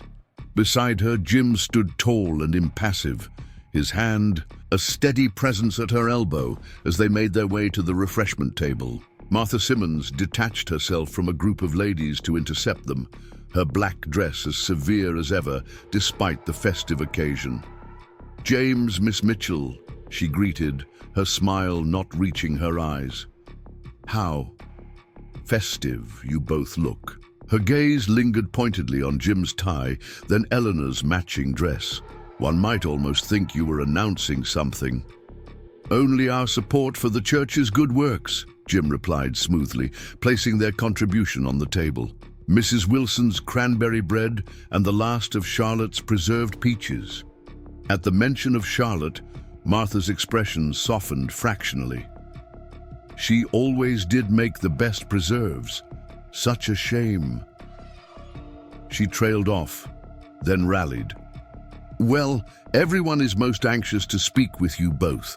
Miss Mitchell, the ladies' auxiliary is particularly curious about your position at Horizon." "Educational advisor and accounts manager covers most of it," Eleanor replied pleasantly. "Though I've recently expanded into agricultural planning, your late frosts make orchard management quite fascinating." Martha blinked, clearly unprepared for such a direct response. Before she could formulate a reply, the minister approached, his round face beaming with the indiscriminate goodwill of a man who thrived on community gatherings. "Mr. Harrington, Miss Mitchell, what a delight to see Horizon Ranch so well represented tonight." He pumped Jim's hand enthusiastically. "And Miss Mitchell, I've heard such interesting things about your work with figures. Perhaps you might consider helping with the church accounts. Our treasurer has fallen behind since his rheumatism worsened." Eleanor smiled genuinely for the first time since entering. "I'd be happy to assist, Reverend Fletcher. Mathematics has always been a particular interest of mine." "Splendid, splendid. Now you must try Mrs. Fletcher's apple cake. She guards her recipe more fiercely than the church silver." He steered them toward the food table, chattering amiably about the upcoming Christmas service. As the evening progressed, Eleanor found the initial chill gradually warming. While some residents maintained their distance, Others approached with cautious curiosity. Mrs. Peterson from the general store engaged her in a surprisingly technical conversation about inventory management. The blacksmith's wife asked thoughtful questions about Boston's educational opportunities for girls. Even the mayor's daughter, a shy girl of 15, sought Eleanor out to discuss whether mathematics might be useful for a young woman with aspirations beyond Pine Creek. "You're making converts," Jim murmured as they watched Ray Thompson awkwardly leading Widow Johnson's daughter in a reel. "Pine Creek may yet survive exposure to progressive thinking." Eleanor smiled, feeling more at ease than she'd expected. People fear what they don't understand. Once they see that educating women doesn't immediately lead to moral collapse, they become less defensive. Martha Simmons remains unconvinced, Jim observed, nodding toward where Martha sat with her fellow holdouts, their disapproving gazes periodically sweeping toward Eleanor. "Some minds are more resistant to new ideas than others," Eleanor replied. "I've encountered plenty of Martha Simmonses in Boston drawing rooms. The accent changes, but the narrow thinking remains remarkably consistent." The piano struck up a waltz, and couples began moving to the center of the room. Eleanor watched with interest as Ray guided his partner with unexpected grace for such a lanky man. "Would you care to dance?" Jim asked suddenly. Eleanor turned to him in surprise. "Are you sure? It would certainly give Martha something concrete to disapprove of." "Good." His eyes held a rare spark of mischief. "She's most entertaining when thoroughly scandalized." Before Eleanor could consider the wisdom of such a public display, Jim had led her onto the dance floor. His hand settled at her waist, warm and sure, as the other clasped hers. The proper distance between them was maintained, yet Eleanor felt breathless at the contact. Jim moved with quiet confidence, guiding her through the steps as if they had danced together 100 times before. Eleanor followed easily, her years of Boston dancing lessons returning without effort. "You dance well for a cattle baron," she observed. "Charlotte insisted I learn properly," he replied.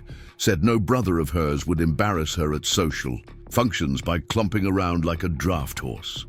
Eleanor laughed, the sound drawing glances from nearby couples. "She sounds more formidable with each story." She was. His expression softened with memory.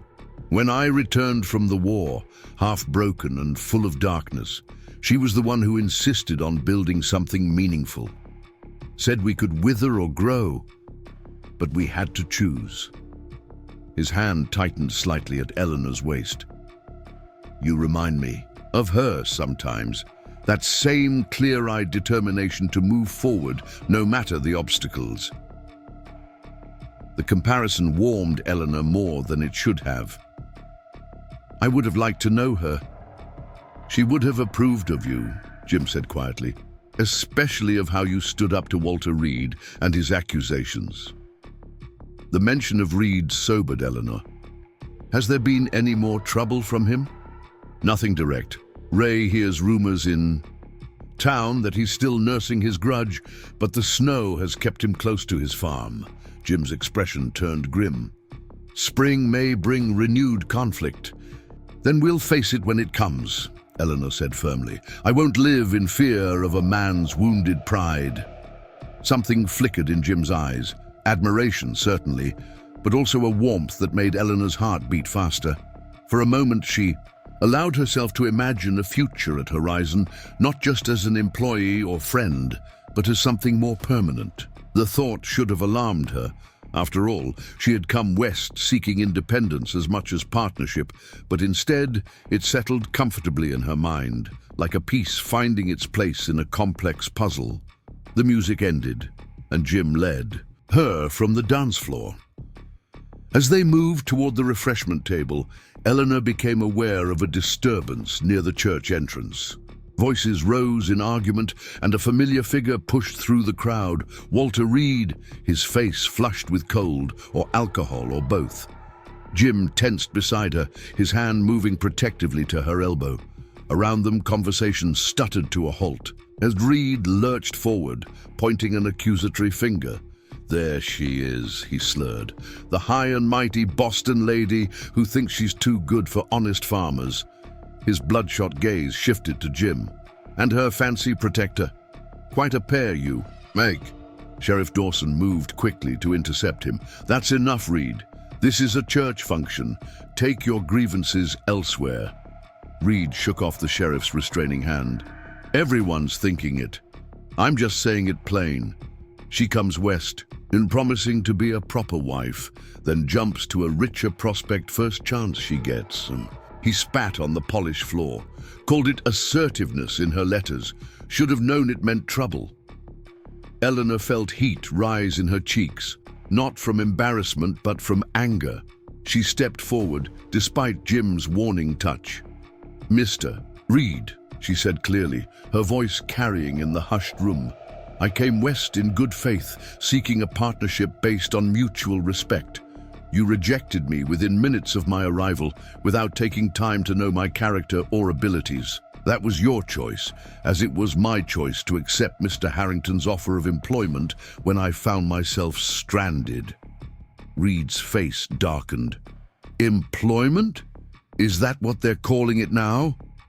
A murmur rippled through the gathered crowd. Eleanor felt, rather than saw, Jim step forward, his presence solid beside her. "Watch your words carefully, Reed," he said, his voice deceptively quiet. "Miss Mitchell manages Horizon's accounts and agricultural planning with an expertise this territory desperately needs. Her arrangements with my ranch are honorable and above reproach. Anyone suggesting otherwise will answer to me." Sheriff Dawson moved between them, hands raised placatingly. "That's enough from everyone. Reed, you're leaving, now, before I decide. Public drunkenness and disturbing the peace warrant a night in my jail." Two deputy sheriffs materialized to escort Reed toward the door. He went, but not before delivering a parting shot. "This ain't over, Harrington. Woman like that brings nothing but trouble, you'll see." As the door closed behind them, the silence stretched uncomfortably. Eleanor stood perfectly still, conscious of every eye upon her. Then, unexpectedly, Reverend Fletcher cleared his throat. "Well," he said cheerfully, "I believe we were enjoying Mrs. Fletcher's apple cake before that unfortunate interruption. Miss Mitchell, you simply must try a piece. The secret, she insists, is nutmeg, though I suspect there's a dash of something stronger as well." He winked conspiratorially. Just like that, the tension broke. Conversations resumed. The piano player struck up a lively tune, and the social continued, as if Walter Reed had never burst through the door. Eleanor accepted the offered cake with murmured thanks, though her appetite had vanished.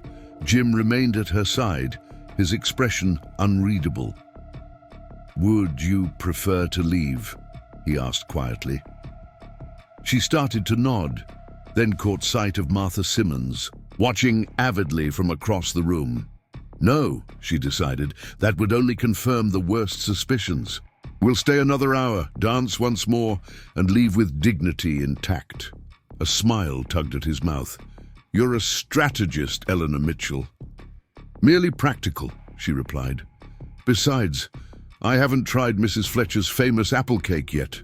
They remained as planned, Eleanor making a point to speak with the minister's wife about her cake recipe and discussing the church accounts with the elderly treasurer. When they finally departed, it was with proper farewells and promises to attend the Christmas Eve service. The ride back to Horizon was subdued, the earlier festive mood dampened by Reed's intrusion. Eleanor sat beside Jim in the carriage, acutely aware of his presence in the darkness. When they were far enough from town that the only witnesses were stars, he finally spoke. I apologize for Reed's behavior. You shouldn't have to endure such accusations. It's not your fault, Eleanor replied. Men like Reed can't accept when a woman makes choices they disagree with. It threatens their sense of how the world should be ordered. Jim was silent for a moment. There will be talk after tonight. More than before, let them talk. Eleanor's voice was steadier than she felt. "We know the truth." His hand found hers in the darkness, warm despite the winter chill. "Yes, we do." The simple touch communicated more than words could have. Support, understanding, and something deeper that neither was quite ready to name. Eleanor curled her fingers around his, and they rode the rest of the way in companionable silence. Christmas at Horizon Ranch arrived with a brilliance that took Eleanor's breath away. Mrs. Wilson had outdone herself, transforming the main house. With pine garlands, red ribbons, and candles that filled every room with golden light. The scents of roasting meat, spiced cider, and fresh-baked gingerbread permeated the air. Jim had insisted on celebrating in grand style, the first real Christmas festivities since Charlotte's passing. Every ranch hand received a generous bonus, along with the gifts Eleanor had selected in town. Even the horses enjoyed extra oats and apples in celebration. On Christmas Eve, they attended the church service in Pine Creek. To Eleanor's surprise, the reception was markedly warmer than at the social. Walter Reed's drunken accusations had apparently backfired, earning sympathy, for Eleanor rather than suspicion. Several women who had previously avoided her now greeted her with genuine friendliness. "Nothing unites women like a man making a fool of himself in public," Mrs. Wilson observed dryly, as they rode home beneath a sky thick with stars. Especially when most have had similar experiences with male pride run amok. Christmas Day dawned, clear and cold. Eleanor woke early, drawn by excitement she hadn't felt since childhood. She dressed carefully in a wine-red wool dress, another of Aunt Margaret's thoughtful selections, and made her way downstairs. Jim waited in the main hall, stoking a fire that already blazed with cheerful intensity. He looked up at her approach, his expression warming in a way that had become increasingly familiar in recent weeks. "Merry Christmas," he greeted, straightening, in from the hearth. "Merry Christmas," she returned, suddenly shy beneath his appreciative gaze. "The house looks magical. Mrs. Wilson has outdone herself. She's been planning for weeks. Says Horizon deserves a proper celebration after too many somber years." He hesitated, then added quietly, "She's right. The ranch feels alive again." Eleanor understood the admission for what it was, an acknowledgement that her presence had changed something fundamental at Horizon. Before she could respond, Mrs. Wilson bustled in from the kitchen, her face flushed with cooking heat. "There you are. Breakfast in 10 minutes. The hands will be arriving for dinner at noon, so we'll exchange gifts after we eat." She disappeared again in a flurry of apron strings and efficient energy. Breakfast was a simple but delicious affair. Warm biscuits with honey, scrambled eggs with herbs from Mrs. Wilson's kitchen garden, and strong coffee that steamed in the morning chill. They ate in the kitchen rather than the formal dining room, creating an intimacy that felt appropriate for the holiday. When the last plate was cleared, Mrs. Wilson produced a small package wrapped in brown paper and tied with red string. "For you," she said gruffly, pushing it toward Eleanor. "Nothing fancy, mind." Eleanor opened it carefully to find a pair of knitted gloves in soft blue wool. "Mrs. Wilson, they're beautiful," she exclaimed, immediately slipping them on. "The stitching is exquisite." The housekeeper's cheeks pinked with pleasure. "Noticed your store-bought ones were too thin for Wyoming winters. These will keep your hands warm even when you're out with those peach trees come spring." The mention of spring and the peach trees, Charlotte's project that would now be Eleanor's responsibility, brought unexpected tears to her eyes. It was the first time Mrs. Wilson had spoken of Eleanor's future at Horizon as a certainty rather than a temporary arrangement. "Thank you," she said, meaning far more than appreciation for the gloves. Mrs. Wilson nodded, understanding the deeper gratitude. "Well," she said briskly, "I've got bread to knead. You two exchange your gifts while I'm busy. Jim, don't forget to bring in more firewood before the hands arrive." When they were alone, Eleanor retrieved the package she'd hidden in the side table drawer. "It's not much," she said, suddenly nervous as she handed it to Jim. "But I thought you might find it useful." Jim unwrapped the gift carefully, a leather-bound journal with his initials tooled into the cover. "It's beautiful," he said, running his fingers over the fine craftsmanship. "Open it," Eleanor urged. Inside, she had written on the first page, "For recording the future of Horizon Ranch. Every great vision deserves documentation." "I noticed you keep most plans in your head," she explained, "which is fine for you, but Charlotte's journals made me realize how valuable written records can be for those who come after. Future generations will want to know how you built something so remarkable." Jim looked up, his expression soft with an emotion Eleanor couldn't quite name. "Thank you," he said simply, "for understanding what this place means, what it could be." He reached into his coat pocket and withdrew a small box. "My gift seems inadequate now." Eleanor opened it with careful fingers to find a delicate silver brooch shaped like an apple blossom, tiny pearls forming the center. "Jim," she breathed, "it's exquisite." "It was Charlotte's," he said quietly, "given to her by our mother when she turned 21. She wore it when we signed the deed to the first parcel of Horizon land." He met Eleanor's eyes directly. "She would have wanted you to have it, to wear when we plant those peach trees." The significance of the gift, not just a piece of jewelry, but a piece of Horizon's history, of Charlotte's legacy, left Eleanor momentarily speechless. When she finally found her voice, it emerged as little more than a whisper. "I'm honored, truly." Jim took the brooch from its box and carefully pinned it to the collar of her dress, his fingers brushing against her neck with gentle precision. "There," he said softly, "where it belongs." For a moment they stood close enough that Eleanor could feel the warmth of him, see the flecks of gold in his brown eyes. Something shifted between them, a recognition, an acknowledgement of feelings that had been building since that first day on the train platform. Jim's hand rose to cup her cheek, his touch tentative, as if expecting her to pull away. "Eleanor," he began, his voice rough with emotion.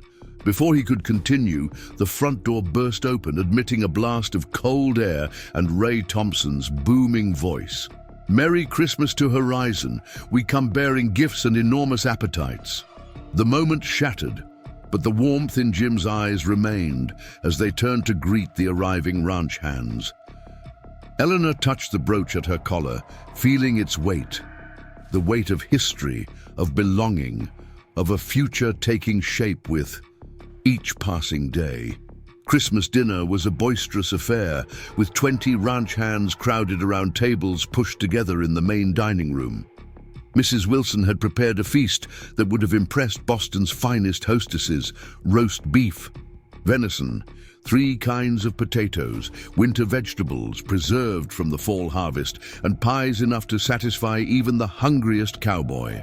Wine flowed freely, tongues loosened, and the usually reserved hands shared stories that had Eleanor alternately blushing and laughing until her sides ached. Through it all, Jim sat at the head of the table, more relaxed than she had ever seen. Him, occasionally catching her eye with a private smile that made her heart flutter. As the evening wound down and the hands departed for their quarters, full of food and good cheer, a peaceful quiet settled over the main house. Jim built up the fire in the parlor while Mrs. Wilson prepared a final pot of coffee, grumbling good-naturedly about the state of her kitchen after feeding an army of locusts with boots. Snow began to fall outside, large flakes drifting past the windows and adding to the sense of being cocooned in warmth and safety. Eleanor sat in the chair closest to the fire, Charlotte's brooch catching the light with each breath. For the first time since leaving Boston, she felt completely at home. not as a guest or employee, but as someone who belonged. Jim settled. In the chair opposite, coffee cup in one hand, his new journal in the other. "Good Christmas?" he asked, his voice low and content. Eleanor smiled, watching the firelight play across his features. "The best I can remember," she answered truthfully. Outside, the snow continued to fall, blanketing Horizon Ranch in pristine white, a clean page awaiting the story they would write together with the coming spring.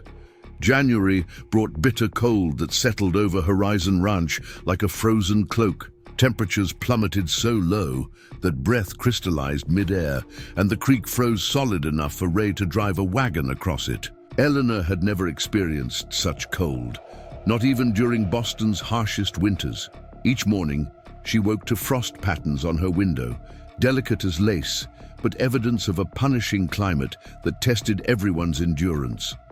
Despite the cold, life at Horizon continued with steady purpose. Eleanor settled into a routine that felt increasingly natural.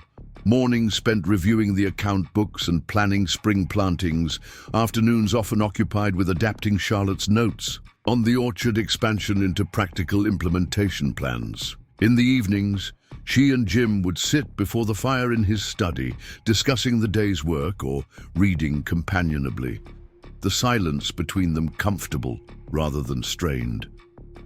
Something had shifted between them since Christmas, an unspoken acknowledgement of feelings too substantial to ignore, yet too fragile to name. Jim sought her opinion, not just on ranch matters, but on personal decisions. Eleanor found herself lingering in his presence, finding reasons to share her thoughts or simply enjoy his company. Mrs. Wilson watched their dance with knowing eyes, but kept her observations to herself, though Eleanor occasionally caught the housekeeper hiding a satisfied smile.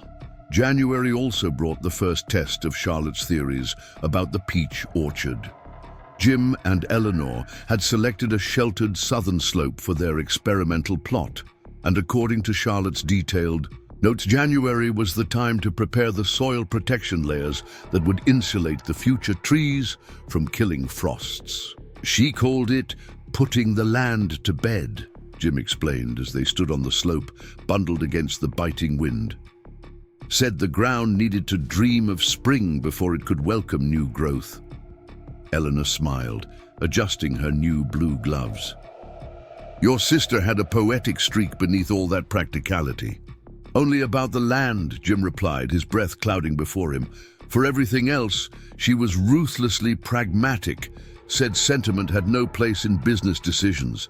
They worked side by side, spreading layers of straw, compost, and final covering of pine boughs over the area marked for spring planting.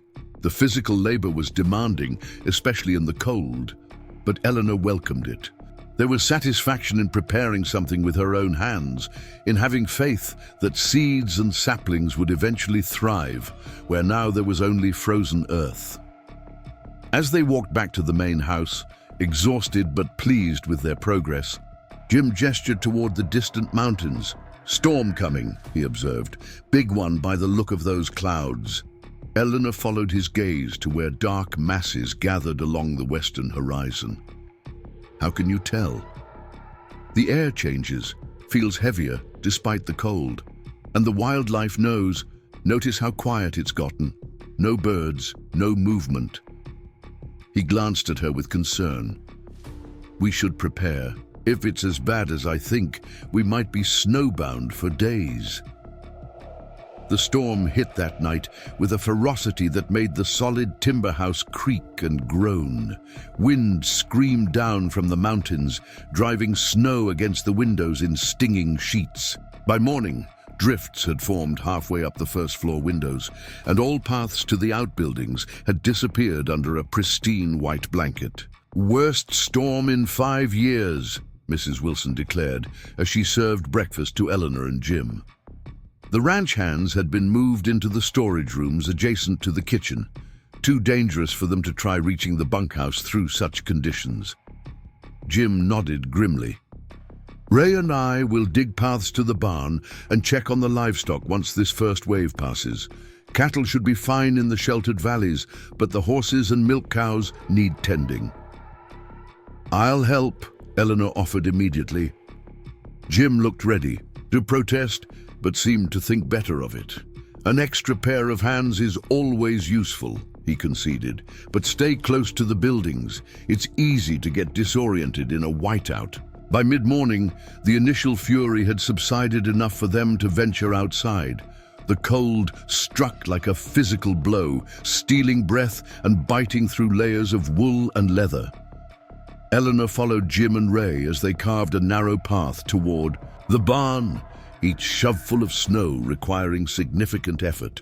The world had transformed overnight into an alien landscape of white. Familiar buildings were barely recognizable beneath their snow mantles, and the boundaries between earth and sky blurred into a single pale canvas. Eleanor had never felt so isolated, so removed from the world she had known. Inside the barn, the livestock greeted them with relieved nickering and lowing. The structure had held against the storm, though snow had found its way through tiny gaps to dust the hayloft. They worked efficiently, feeding, watering, and checking each animal for signs of distress or illness. They'll need extra feed, Ray noted, patting a nervous mare. Cold makes them burn through energy faster.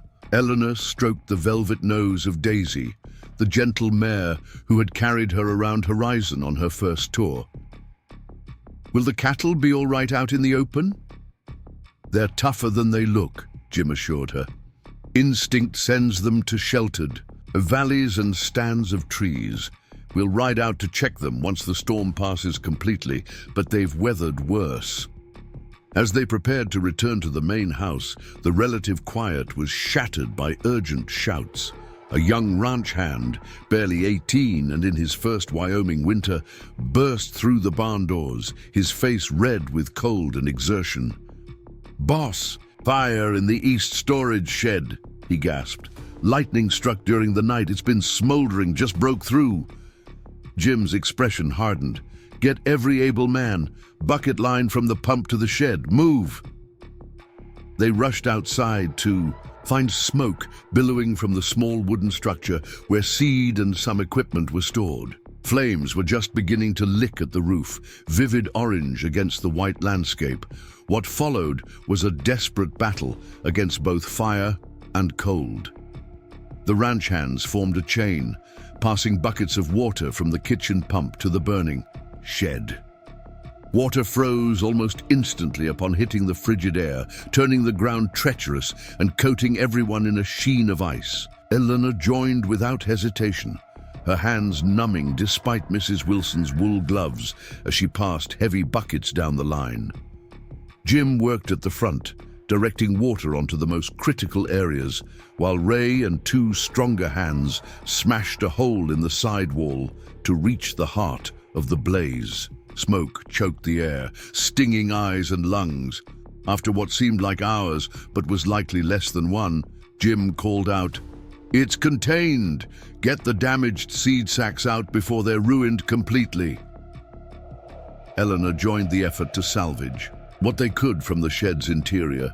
The space was black with soot, still uncomfortably hot, despite the freezing air pouring through the damaged wall.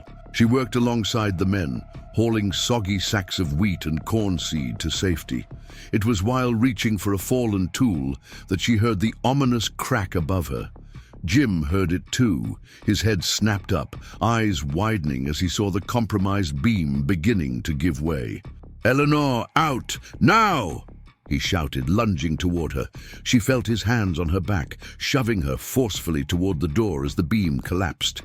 They tumbled into the snow together, Jim's body covering hers protectively as wood splintered, and crashed where they had been standing moments before.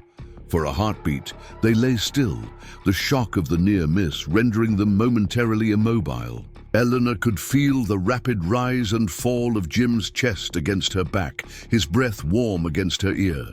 Then he was moving, helping her to her feet, hands checking for injuries with gentle urgency. "Are you hurt?" he demanded, his voice rough with fear and smoke. Eleanor shook her head, though in truth every muscle screamed from the impact and the cold. "I'm fine, you?" His only answer was a swift nod, but his eyes betrayed his relief. For a moment, they stood close enough that she could see the soot smudges on his face, the way his eyelashes had frosted with tiny crystals of ice. Something fierce and unguarded blazed in his expression before he turned to check on the others. The rest of the day passed in a blur of activity. The damaged shed needed to be secured against the continuing storm, salvageable supplies relocated, and injuries tended. Despite the chaos, Eleanor was struck by the efficiency with which the Horizon Ranch family, for they were a family of sorts, responded to the crisis. No one complained about the cold or the discomfort. Each person simply did what needed doing, confident that others were doing the same. By nightfall, exhaustion had claimed them all. The ranch hands retired to their temporary quarters, too weary even for their usual card games. Mrs. Wilson prepared a simple supper of soup and bread, then retreated to her own room with a hot water bottle and liniment for her aching joints. Eleanor sat before the fire in the main parlor, holding a cup of tea she was too tired to drink. Every muscle in her body protested, and her hands, despite being slathered with Mrs. Wilson's lanolin salve, were raw and chapped from cold and wet. Jim entered quietly, his own exhaustion evident in the slow, careful way he moved. He sank into the chair opposite hers with a barely suppressed groan. "You should be resting," he said, studying her with concern. "As should you," she countered, noting the red mark along his jaw where falling debris had struck him. "Occupational hazard," he replied with a shrug. "Ranching isn't for the faint of heart, especially in Wyoming territory." Eleanor smiled despite her fatigue. "Are you suggesting I'm not suited to it, Mr. Harrington?" On the contrary, his gaze held hers, serious now. "You showed remarkable courage today. Most Easterners would have retreated to the safety of the house at the first sign of trouble." "I'm not most Easterners," she reminded him. "No," he agreed softly. "You most certainly are not." The fire crackled in the companionable silence that followed. Outside, the storm continued its assault, but within these walls, there was warmth and safety. Eleanor found herself studying Jim's profile as he gazed into the flames. The strong line of his jaw, the tiny crow's feet at the corners of his eyes, the silver threading through his dark hair at the temples. He was not handsome in the conventional sense, yet there was a solidity to him, a quiet strength that she had come to rely upon. "Thank you," she said suddenly, "for pulling me out of the shed." Jim turned to her, his expression softening. "I would never let harm come to you if it was in my power to prevent it." The simple declaration held more weight than any flowery profession of affection. Eleanor felt something shift inside her, a recognition that her feelings for Jim Harrington had grown far beyond respect or friendship. "When the beam was falling," she said carefully, "I wasn't afraid, because you were there." His eyes darkened with an emotion she couldn't quite name. For a moment she thought he might cross the space between them, take her hands in his, perhaps even. But he remained in his chair, though his gaze never left hers. "You should rest," he said finally, his voice gentle. "Tomorrow will bring its own challenges." Eleanor nodded, understanding the unspoken boundaries he maintained. Whatever was growing between them would develop in its own time when both were ready. She rose, wincing slightly at her body's protests. "Good night, Jim," she said softly. "Good night, Eleanor," he returned, his voice warm with promise. "Dream of spring peaches." The storm raged for 3 more days, effectively cutting Horizon Ranch off from Pine Creek and the outside world. When it finally abated, the landscape had been transformed, familiar features buried beneath feet of snow. The first priority was checking on the cattle herds, a task that required experienced riders familiar with the terrain. "I should go with you," Eleanor insisted, as Jim and Ray prepared their horses. Jim shook his head firmly. "Not this time. The routes will be treacherous and we'll need to move quickly. You've become an excellent rider for normal conditions, but this requires different skills." Though disappointed, Eleanor recognized the wisdom in his decision. Instead, she focused on helping Mrs. Wilson take inventory of their supplies.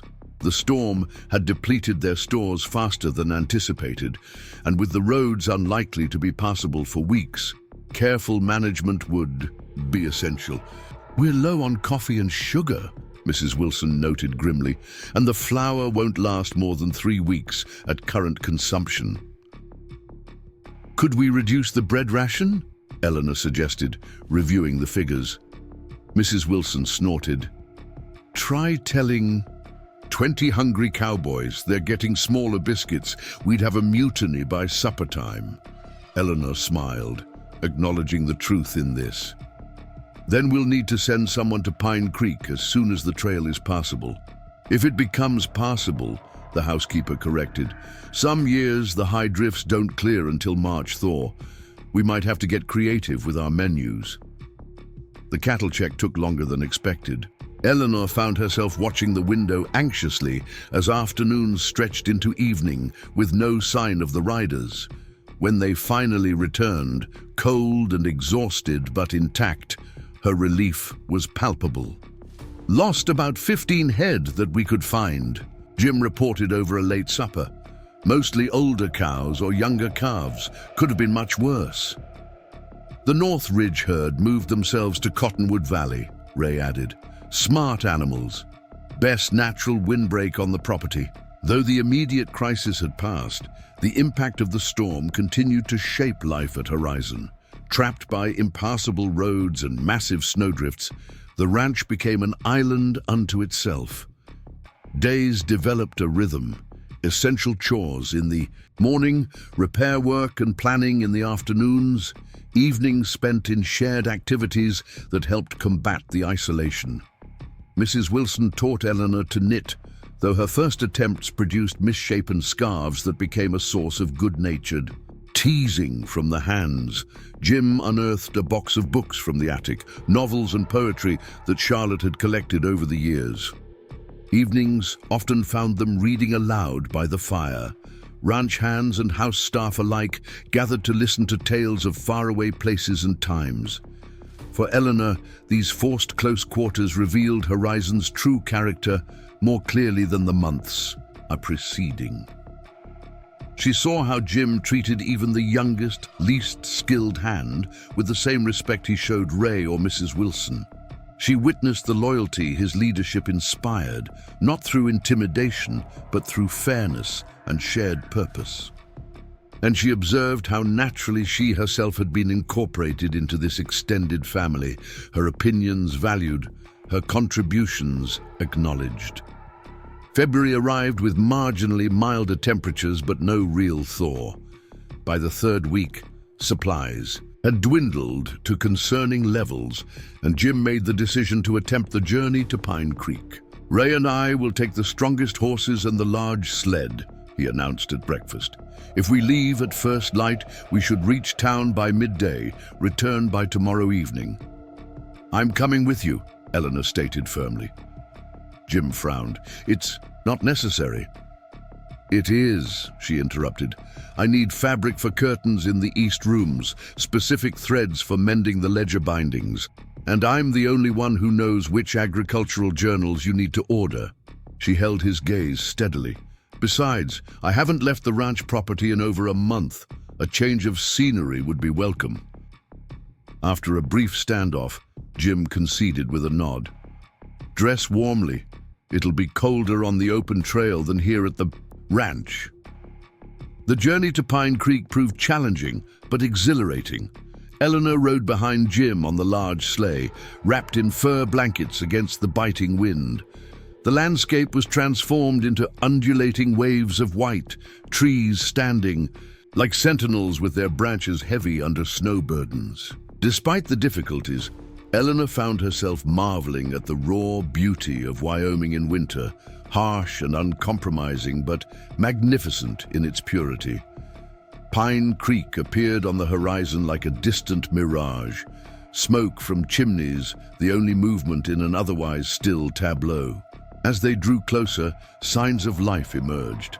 Paths shoveled between buildings, livestock in sheltered pens, children engaged in boisterous play in the schoolyard.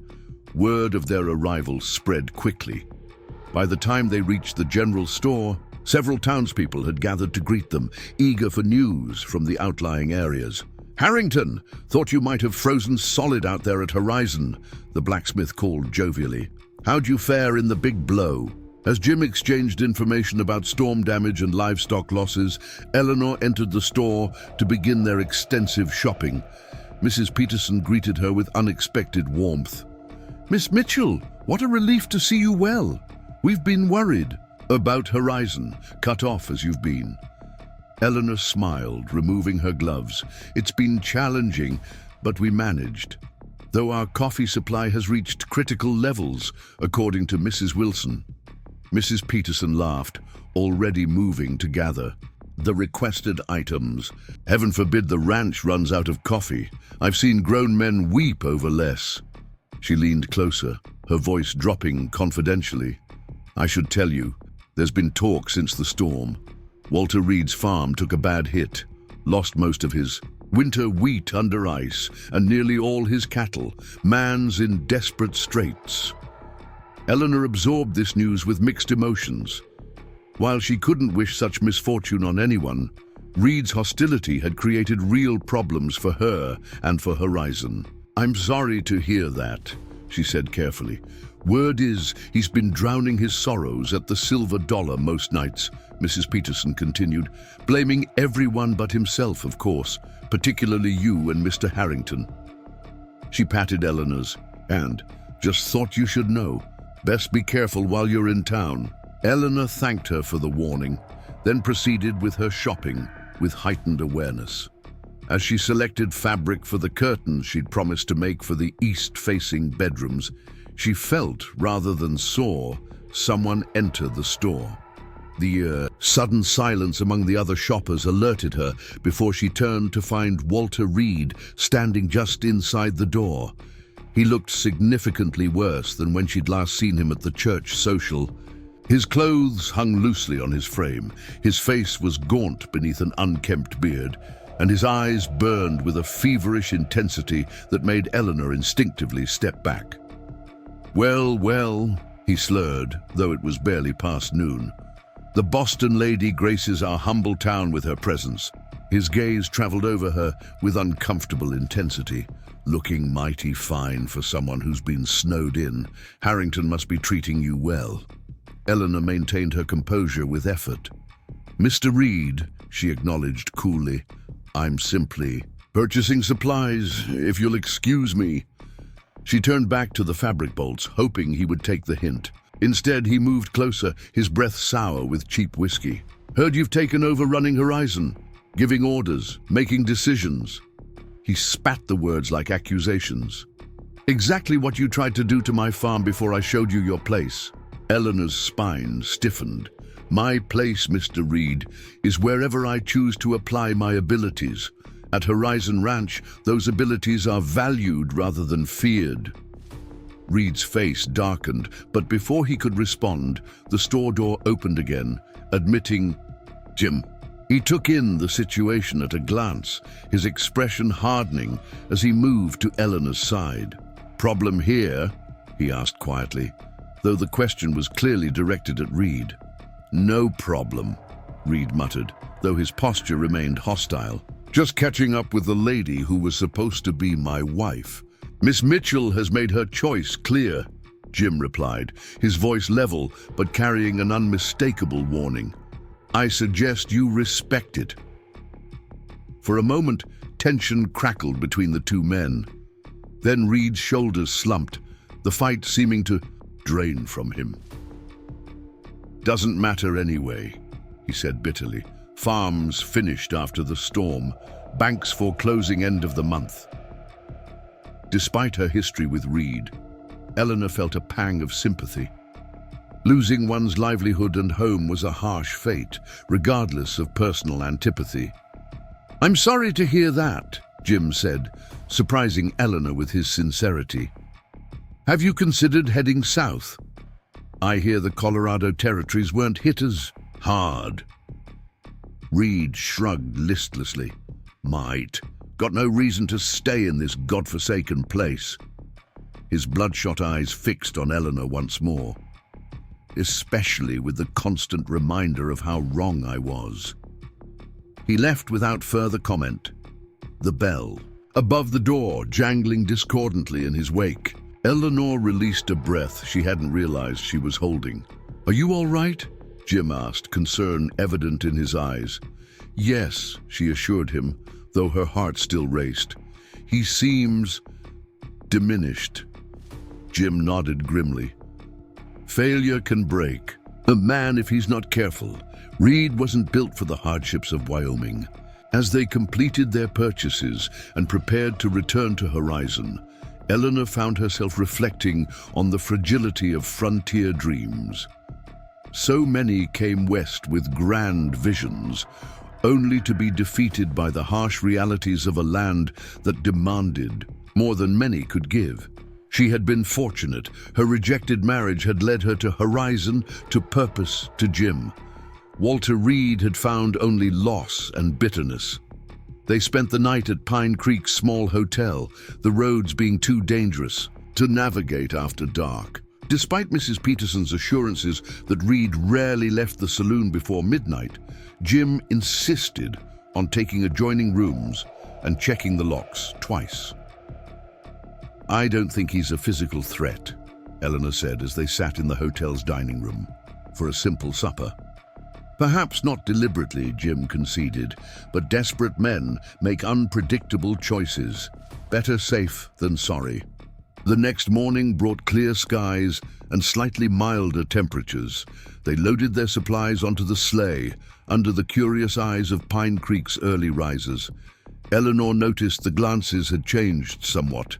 Still curious, but with less judgment and more consideration. Her position at Horizon was becoming accepted, if not yet fully understood. As they prepared to depart, Sheriff Dawson approached, stamping his feet against the cold. "Harrington, Miss Mitchell. Glad I caught you. Wanted to let you know I spoke with Reed after yesterday's encounter." Jim frowned.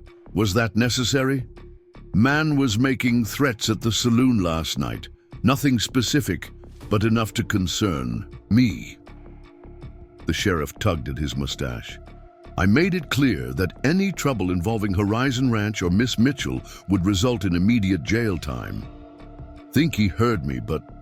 He shrugged expressively. "Just keep your eyes open. Man's got nothing left to lose." With this less than reassuring warning, they began the journey back to Horizon. The return trip seemed longer, each shadowed grove of trees suddenly potential harbor for an ambush. Eleanor found herself scanning the landscape constantly, tensing at every unexpected sound. "He won't come after us," Jim said, correctly reading her anxiety. "Reed's anger is mostly talk. Besides, he knows every hand at Horizon would hunt him down if he tried anything foolish."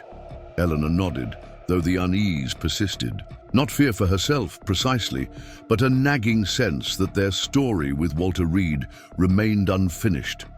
Like a mathematical equation missing its final calculation, the situation felt incomplete, unresolved. They reached Horizon Ranch by mid-afternoon, greeted enthusiastically by Mrs. Wilson and the hands who had remained behind.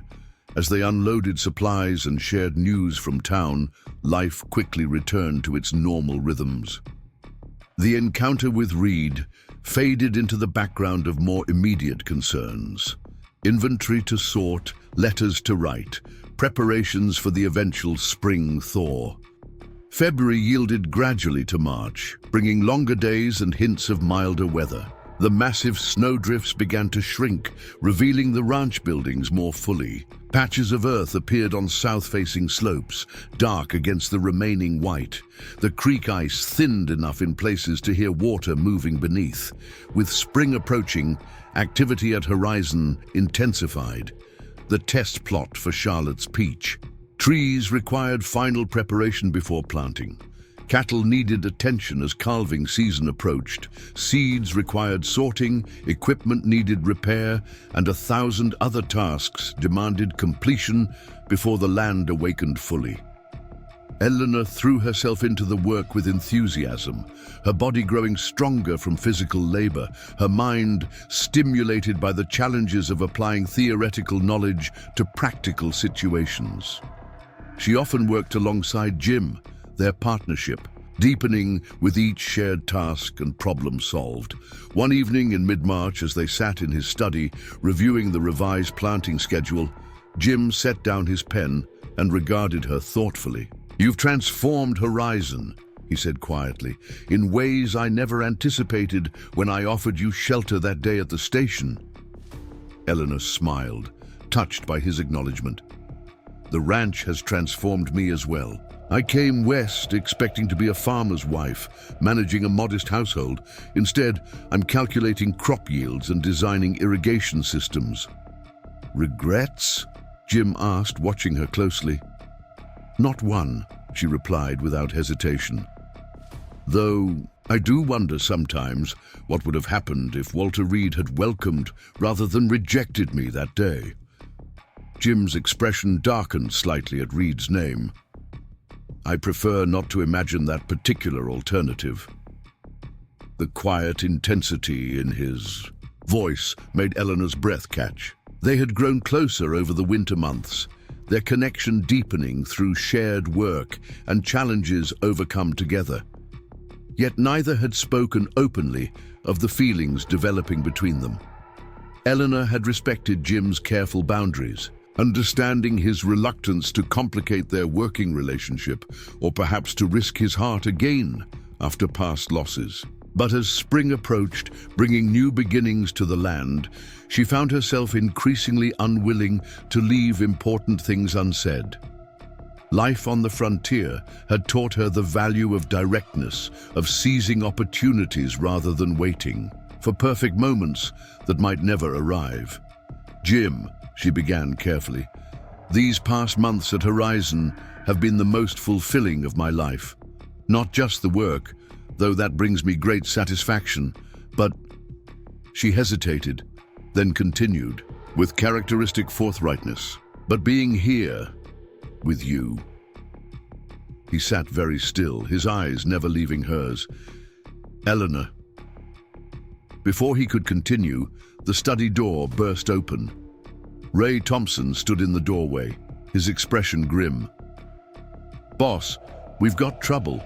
Reed's out by the south boundary with a rifle.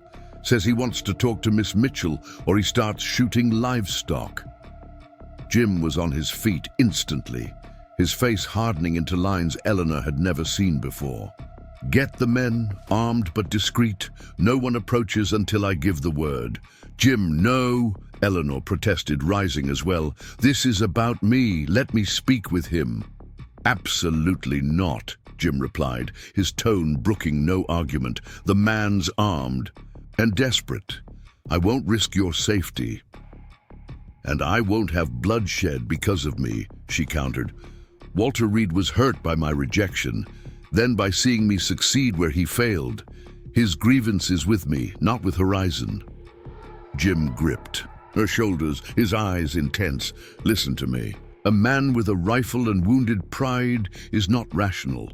He doesn't want conversation, he wants vengeance."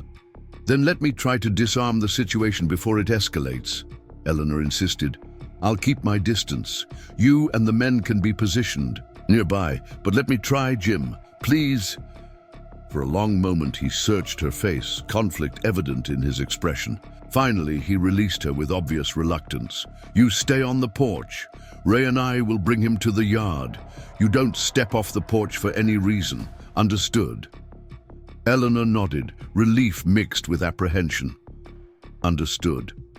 As dusk settled over Horizon Ranch, tension thickened the air.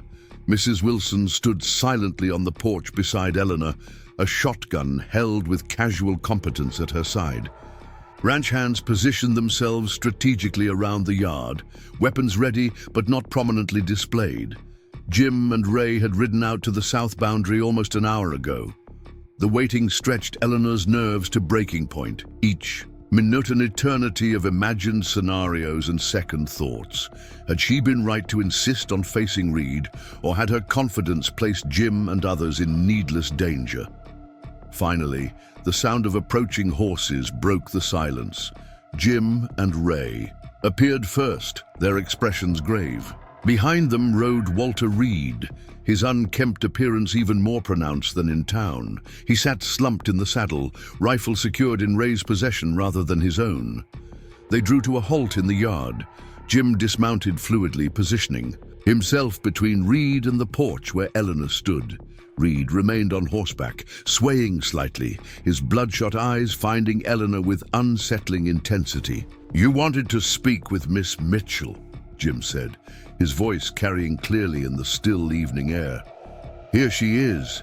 Say your piece, then leave Horizon Land. Peacefully." Reed's laugh was harsh, brittle. "Peaceful? Nothing's been peaceful since she stepped off that train. Should have been my wife, my helpmate. Instead, she's here, playing lady of the manor while my farm's in ruins." Eleanor stepped forward to the edge of the porch, ignoring Jim's warning glance.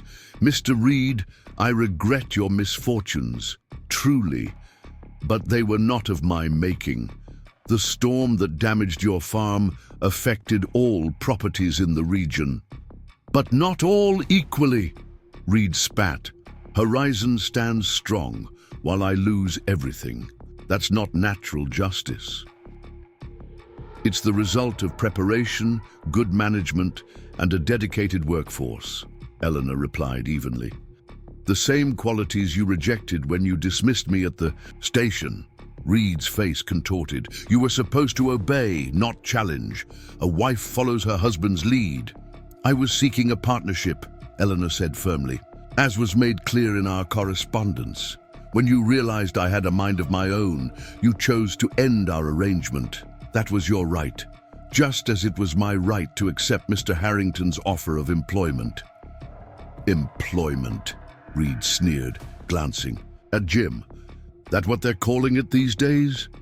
Everyone knows what's really going on up here at Horizon." Jim stepped closer to Reed's horse, his voice deadly quiet. "Choose your next words very carefully." Something in his tone penetrated Reed's alcohol-fueled belligerence. He subsided, though resentment still simmered in his expression. When he spoke again, his voice held more defeat than anger. "Doesn't matter now anyway. I'm heading to Colorado. Cousin's got connections with the railroad there." He focused on Eleanor again, something almost plaintive entering his gaze. "Just wanted to see you once more, understand what I lost, what I threw away." The admission, unexpected in its vulnerability, caught Eleanor off guard.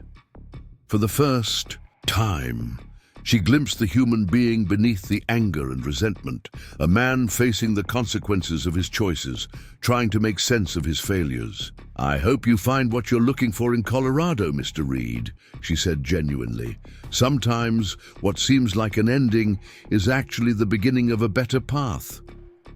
Reed stared at her for a long moment, then nodded once, a gesture of acknowledgement, perhaps even grudging respect. Without another word, he turned his horse and rode slowly toward the main gate, shoulders slumped but head held marginally higher than when he'd arrived. Jim signaled to Ray, who mounted quickly to escort Reed off. The remaining hands dispersed gradually, returning weapons to the storage room and resuming interrupted tasks. Mrs. Wilson squeezed Eleanor's arm once before retreating inside, tactfully providing privacy. Jim climbed the porch steps slowly, his expression a complex mixture of relief, residual tension, and something deeper that made Eleanor's heart quicken. He stopped before her, close enough that she could feel the warmth of him in the cool evening air. "That was either very brave or very foolish," he said softly. "I haven't decided which." "Perhaps a bit of both," Eleanor admitted. "But it needed to be done, for closure if nothing else." Jim nodded, understanding in his eyes. "Do you think he'll truly leave? Start fresh elsewhere?" "I hope so," she replied. "Everyone deserves the chance to rebuild, to find purpose after failure." They stood in companionable silence as twilight deepened around Horizon Ranch. In the distance, the first stars appeared above the Thunder Ridge Mountains. Eleanor thought about the interrupted conversation in Jim's study, wondering if the moment for such honesty had passed. As if reading her thoughts, Jim turned to face her fully. "Before we were interrupted," he began, his voice low but steady, "you were saying something about your time at Horizon, with me." Eleanor smiled, courage returning. "I was saying that these months have brought me more fulfillment and happiness than I ever expected to find. That Horizon has become home in ways Boston never was." She took a deep breath, then continued with characteristic directness. "And that my feelings for you have grown far beyond respect or friendship." Jim's eyes never left hers, their depths warming with an emotion that made her breath catch. "When Charlotte died," he said slowly, "I thought I was finished with dreams. That maintaining what we'd built was enough. Then you arrived, challenged every assumption, questioned every practice, demanded explanations rather than accepting because that's how it's done." Odea's smile touched his lips. "You brought Horizon back to life. You brought me back to life." He reached for her hand, his touch gentle yet sure. "I don't have pretty words or grand gestures, Eleanor, but I do have this ranch, this life we've been building. And if you wanted to share it, not as an employee, but as a partner in every sense, I would consider myself the most fortunate man in Wyoming territory." Eleanor felt tears prick her eyes at the simple, heartfelt proposal. It was so perfectly Jim, straightforward, honest, without artifice or elaborate promises. And it was exactly what she wanted. "Yes," she said, her voice clear despite the emotion tightening her throat. "Yes to partnership. Yes to Horizon. Yes to you, Jim Harrington." For a moment he stood perfectly still, as if hardly daring to believe her acceptance. Then he drew her gently into his arms, one hand cradling her face with exquisite tenderness. "I've wanted to do this since Christmas," he murmured, before lowering his lips to hers. The kiss was gentle at first, a question rather than a demand. Eleanor answered by leaning into him, her hands finding their way to his shoulders as the world narrowed to this moment, this connection. When they finally parted, the look in Jim's eyes held promises that needed no words. "Well," Mrs. Wilson's voice came from the doorway, startling them both. "About time." The housekeeper's expression remained stern, but her eyes twinkled with approval. "Supper's getting cold, and I didn't slave over a hot stove all day for you two to let my biscuits go stale while you're out here mooning at each other." Jim laughed, the sound rich and uninhibited in a way Eleanor had never heard before. "We wouldn't dare cross you, Mrs. Wilson," he said, offering Eleanor his arm with a formality belied by his smile. "Shall we?" News of their engagement spread through Horizon Ranch like wildfire. By breakfast the next morning, every hand knew, their congratulations ranging from Ray's enthusiastic backslapping to shy nods from the younger boys. What touched Eleanor most was the lack of surprise, as if the entire ranch had been waiting for what they considered inevitable. "Spring wedding," Mrs. Wilson declared, already planning despite Eleanor's protests that they had time. "After the peach trees are planted, but before the summer heat sets in. May, I think. Yes, May would be perfect." Jim merely smiled at Eleanor, over his coffee cup, content to let Mrs. Wilson's enthusiasm run its course. "Whatever you want," he told Eleanor later as they walked toward the orchard plot. "Grand affair or simple ceremony, your choice." Eleanor considered as they surveyed the land that would soon hold Charlotte's experimental peach trees. The soil was thawing nicely, dark and rich against the remaining patches of snow. In another month, they would begin planting the saplings, carefully stored in the root cellar through winter. Simple, she decided, here, among the peach trees once they're planted, with the people who matter most to us. Jim's smile warmed her more thoroughly than the strengthening spring sun. "Charlotte would approve," he said, squeezing her hand. "She always believed in marking important moments in the places that matter." As March yielded to April, preparations accelerated on multiple fronts. The ranch awoke fully from its winter slumber, demanding attention across every acre. Calving season arrived in earnest, bringing round-the-clock vigilance and the sweet reward of new life.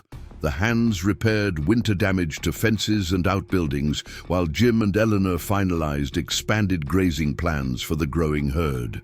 Amidst it all, wedding preparations proceeded with Mrs. Wilson's efficient oversight. Eleanor wrote to her Aunt Margaret in Boston, inviting her to the ceremony and receiving an enthusiastic acceptance by return telegraph.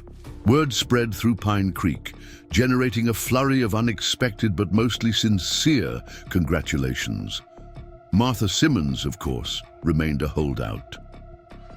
"Very convenient timing," she sniffed when encountering Eleanor at the general store. "One might almost think there was a reason for such haste." Eleanor merely smiled, secure enough now to find amusement rather than offense in Martha's barbs. "Indeed there is, Mrs. Simmons. Life is short, and Jim and I have peach trees to plant and cattle to raise. Why wait when our minds are made up?" The morning of their wedding dawned clear and mild. Eleanor stood at her bedroom window, watching the sun rise over Horizon Ranch, her home, her future.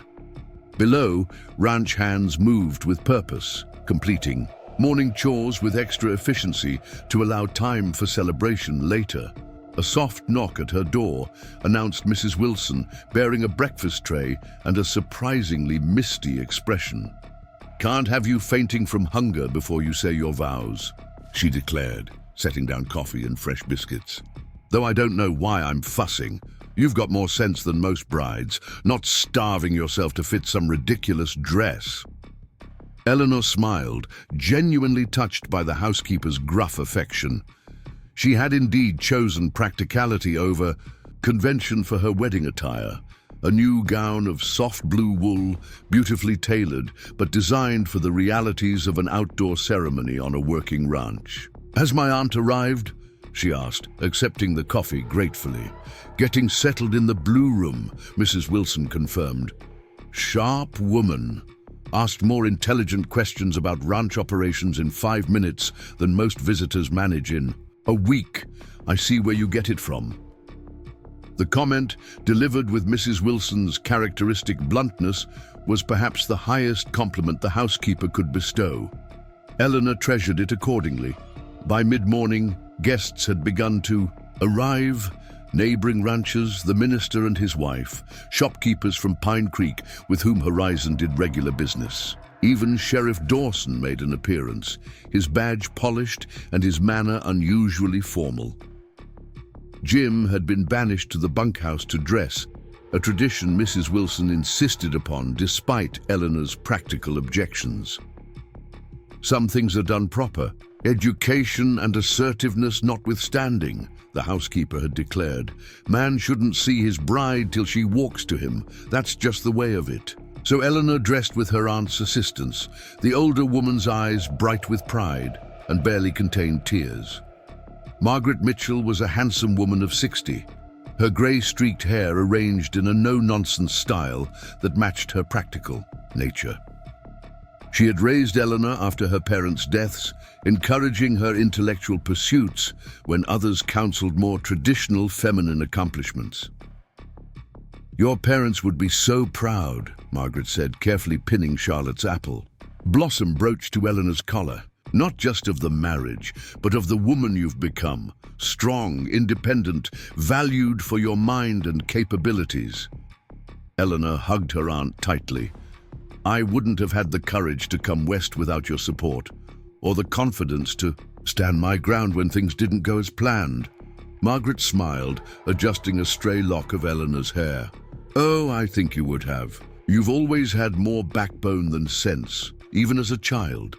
Her expression softened. I like your Jim. No pretensions, no false gallantry, just honest respect and clear-eyed affection, rare qualities in a man. Yes, Eleanor agreed, warmth spreading through her at the thought of the man waiting to make her his wife. They are. The ceremony took place exactly as Eleanor had envisioned. Among the newly planted peach saplings, their delicate branches just beginning to bud with promise. The entire ranch gathered in a semicircle, from the most senior hand to the youngest. Stable boy, Mrs. Wilson stood with suspicious moisture in her eyes, while Ray Thompson beamed like a proud father, despite being barely older than Jim himself. When Eleanor appeared on her aunt's arm, a collective murmur of appreciation rose from the assembled guests. But she had eyes only for Jim, standing tall and straight beside the minister, his expression transforming as he caught sight of her. The vows were simple, traditional, yet infused with personal meaning. When the minister asked who gave this woman, Aunt Margaret's response captured the spirit of their union perfectly. She gives herself, with her family's blessing. Jim's hands were warm and steady as they exchanged rings, simple gold bands that would withstand the rigors of ranch life. When he spoke his vows, his voice carried clearly across the hushed gathering, a promise not just to Eleanor, but to all who had come to witness their commitment. I, James Harrington, take you, Eleanor Mitchell, to be my partner in all things, to stand beside you in success and failure, in abundance and hardship, to value your mind as much as your heart, your strength as much as your gentleness, to build with you a legacy worthy of those who came before us and those who will follow after. Eleanor's answering vows came from her heart, unplanned but utterly sincere. I, Eleanor Mitchell, take you, James Harrington, as my partner and husband. I promise to bring all that I am, my mind, my hands, my heart, to our shared life, to challenge you when needed and support you always, to help Horizon flourish not just as a ranch but as a home where ideas are valued, courage is honored, and love grows stronger with each season. Why? When the minister pronounced them husband and wife, Jim's kiss was brief but filled with promise, mindful of their audience yet expressing a depth of feeling that needed no public display to confirm its authenticity. The celebration that followed was everything a frontier wedding should be. Abundant food from Mrs. Wilson's kitchen, music from a fiddle-playing hand, and a neighboring rancher's son on harmonica, dancing that grew increasingly energetic as the afternoon progressed. Eleanor moved through it all in a state of quiet joy, accepting congratulations and sharing moments with those who had become more than employees or neighbors, who had become, in the truest sense, her community. Even Martha Simmons made an appearance, delivering a stiff-backed felicitation before departing early. As sunset painted the western sky in brilliant orange and gold, Eleanor found herself momentarily alone, watching the ranch hands demonstrate increasingly acrobatic dance moves to her delighted aunt. Jim appeared silently beside her, slipping an arm around her waist in a gesture that felt both novel and completely natural. "Happy, Mrs. Harrington?" he asked softly. The name, her new name, sent a ripple of pleasure through her. Not because she sought to shed her identity as Eleanor Mitchell, but because it represented the partnership they were building, the future they would craft together. "Incredibly so," she answered, leaning into his solid warmth. "Though I must warn you, I intend to continue signing the Agricultural Journal submissions as E.M. Harrington. Can't have them dismissing my irrigation theories because they realize a woman wrote them." Jim laughed, pressing a kiss to her temple. "I would expect nothing less. Horizon needs your mind unfiltered by others' expectations." They stood together as twilight deepened, watching their wedding guests celebrate against the backdrop of the ranch they both loved. In the orchard behind them, Charlotte's peach saplings stood in neat rows, their slender forms silhouetted against the darkening sky, a promise of harvests to come, of dreams taking root in fertile soil. "I think they'll thrive," Eleanor said, nodding toward the young trees. Charlotte's theory about the protected southern slope was sound, as were your modifications to the irrigation plan, Jim acknowledged. Between her vision and your practical adaptations, Horizon may yet become famous for Wyoming peaches. "A fitting tribute," Eleanor replied softly, "to a woman who refused to accept conventional limitations." Jim's arm tightened around her waist. "She would have liked you enormously, almost as much as I do." Eleanor turned in his embrace, meeting his gaze directly. "Only almost." His smile deepened, reaching his eyes in the way she had come to treasure. "Some things even Charlotte would have to concede to me. My admiration for assertive, intelligent women being chief among them." As the stars emerged above Thunder Ridge Mountains, Eleanor Mitchell Harrington stood in her husband's arms, surrounded by the life they were building together.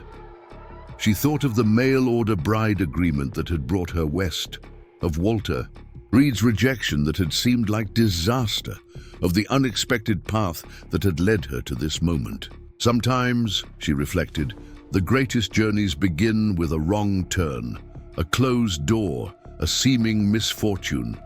And sometimes, what looks like rejection is merely redirection to where one truly belongs. Up next, you've got 2 more standout stories, right on your screen. If this one hit the mark, you won't want to pass these up. Just click and check them out.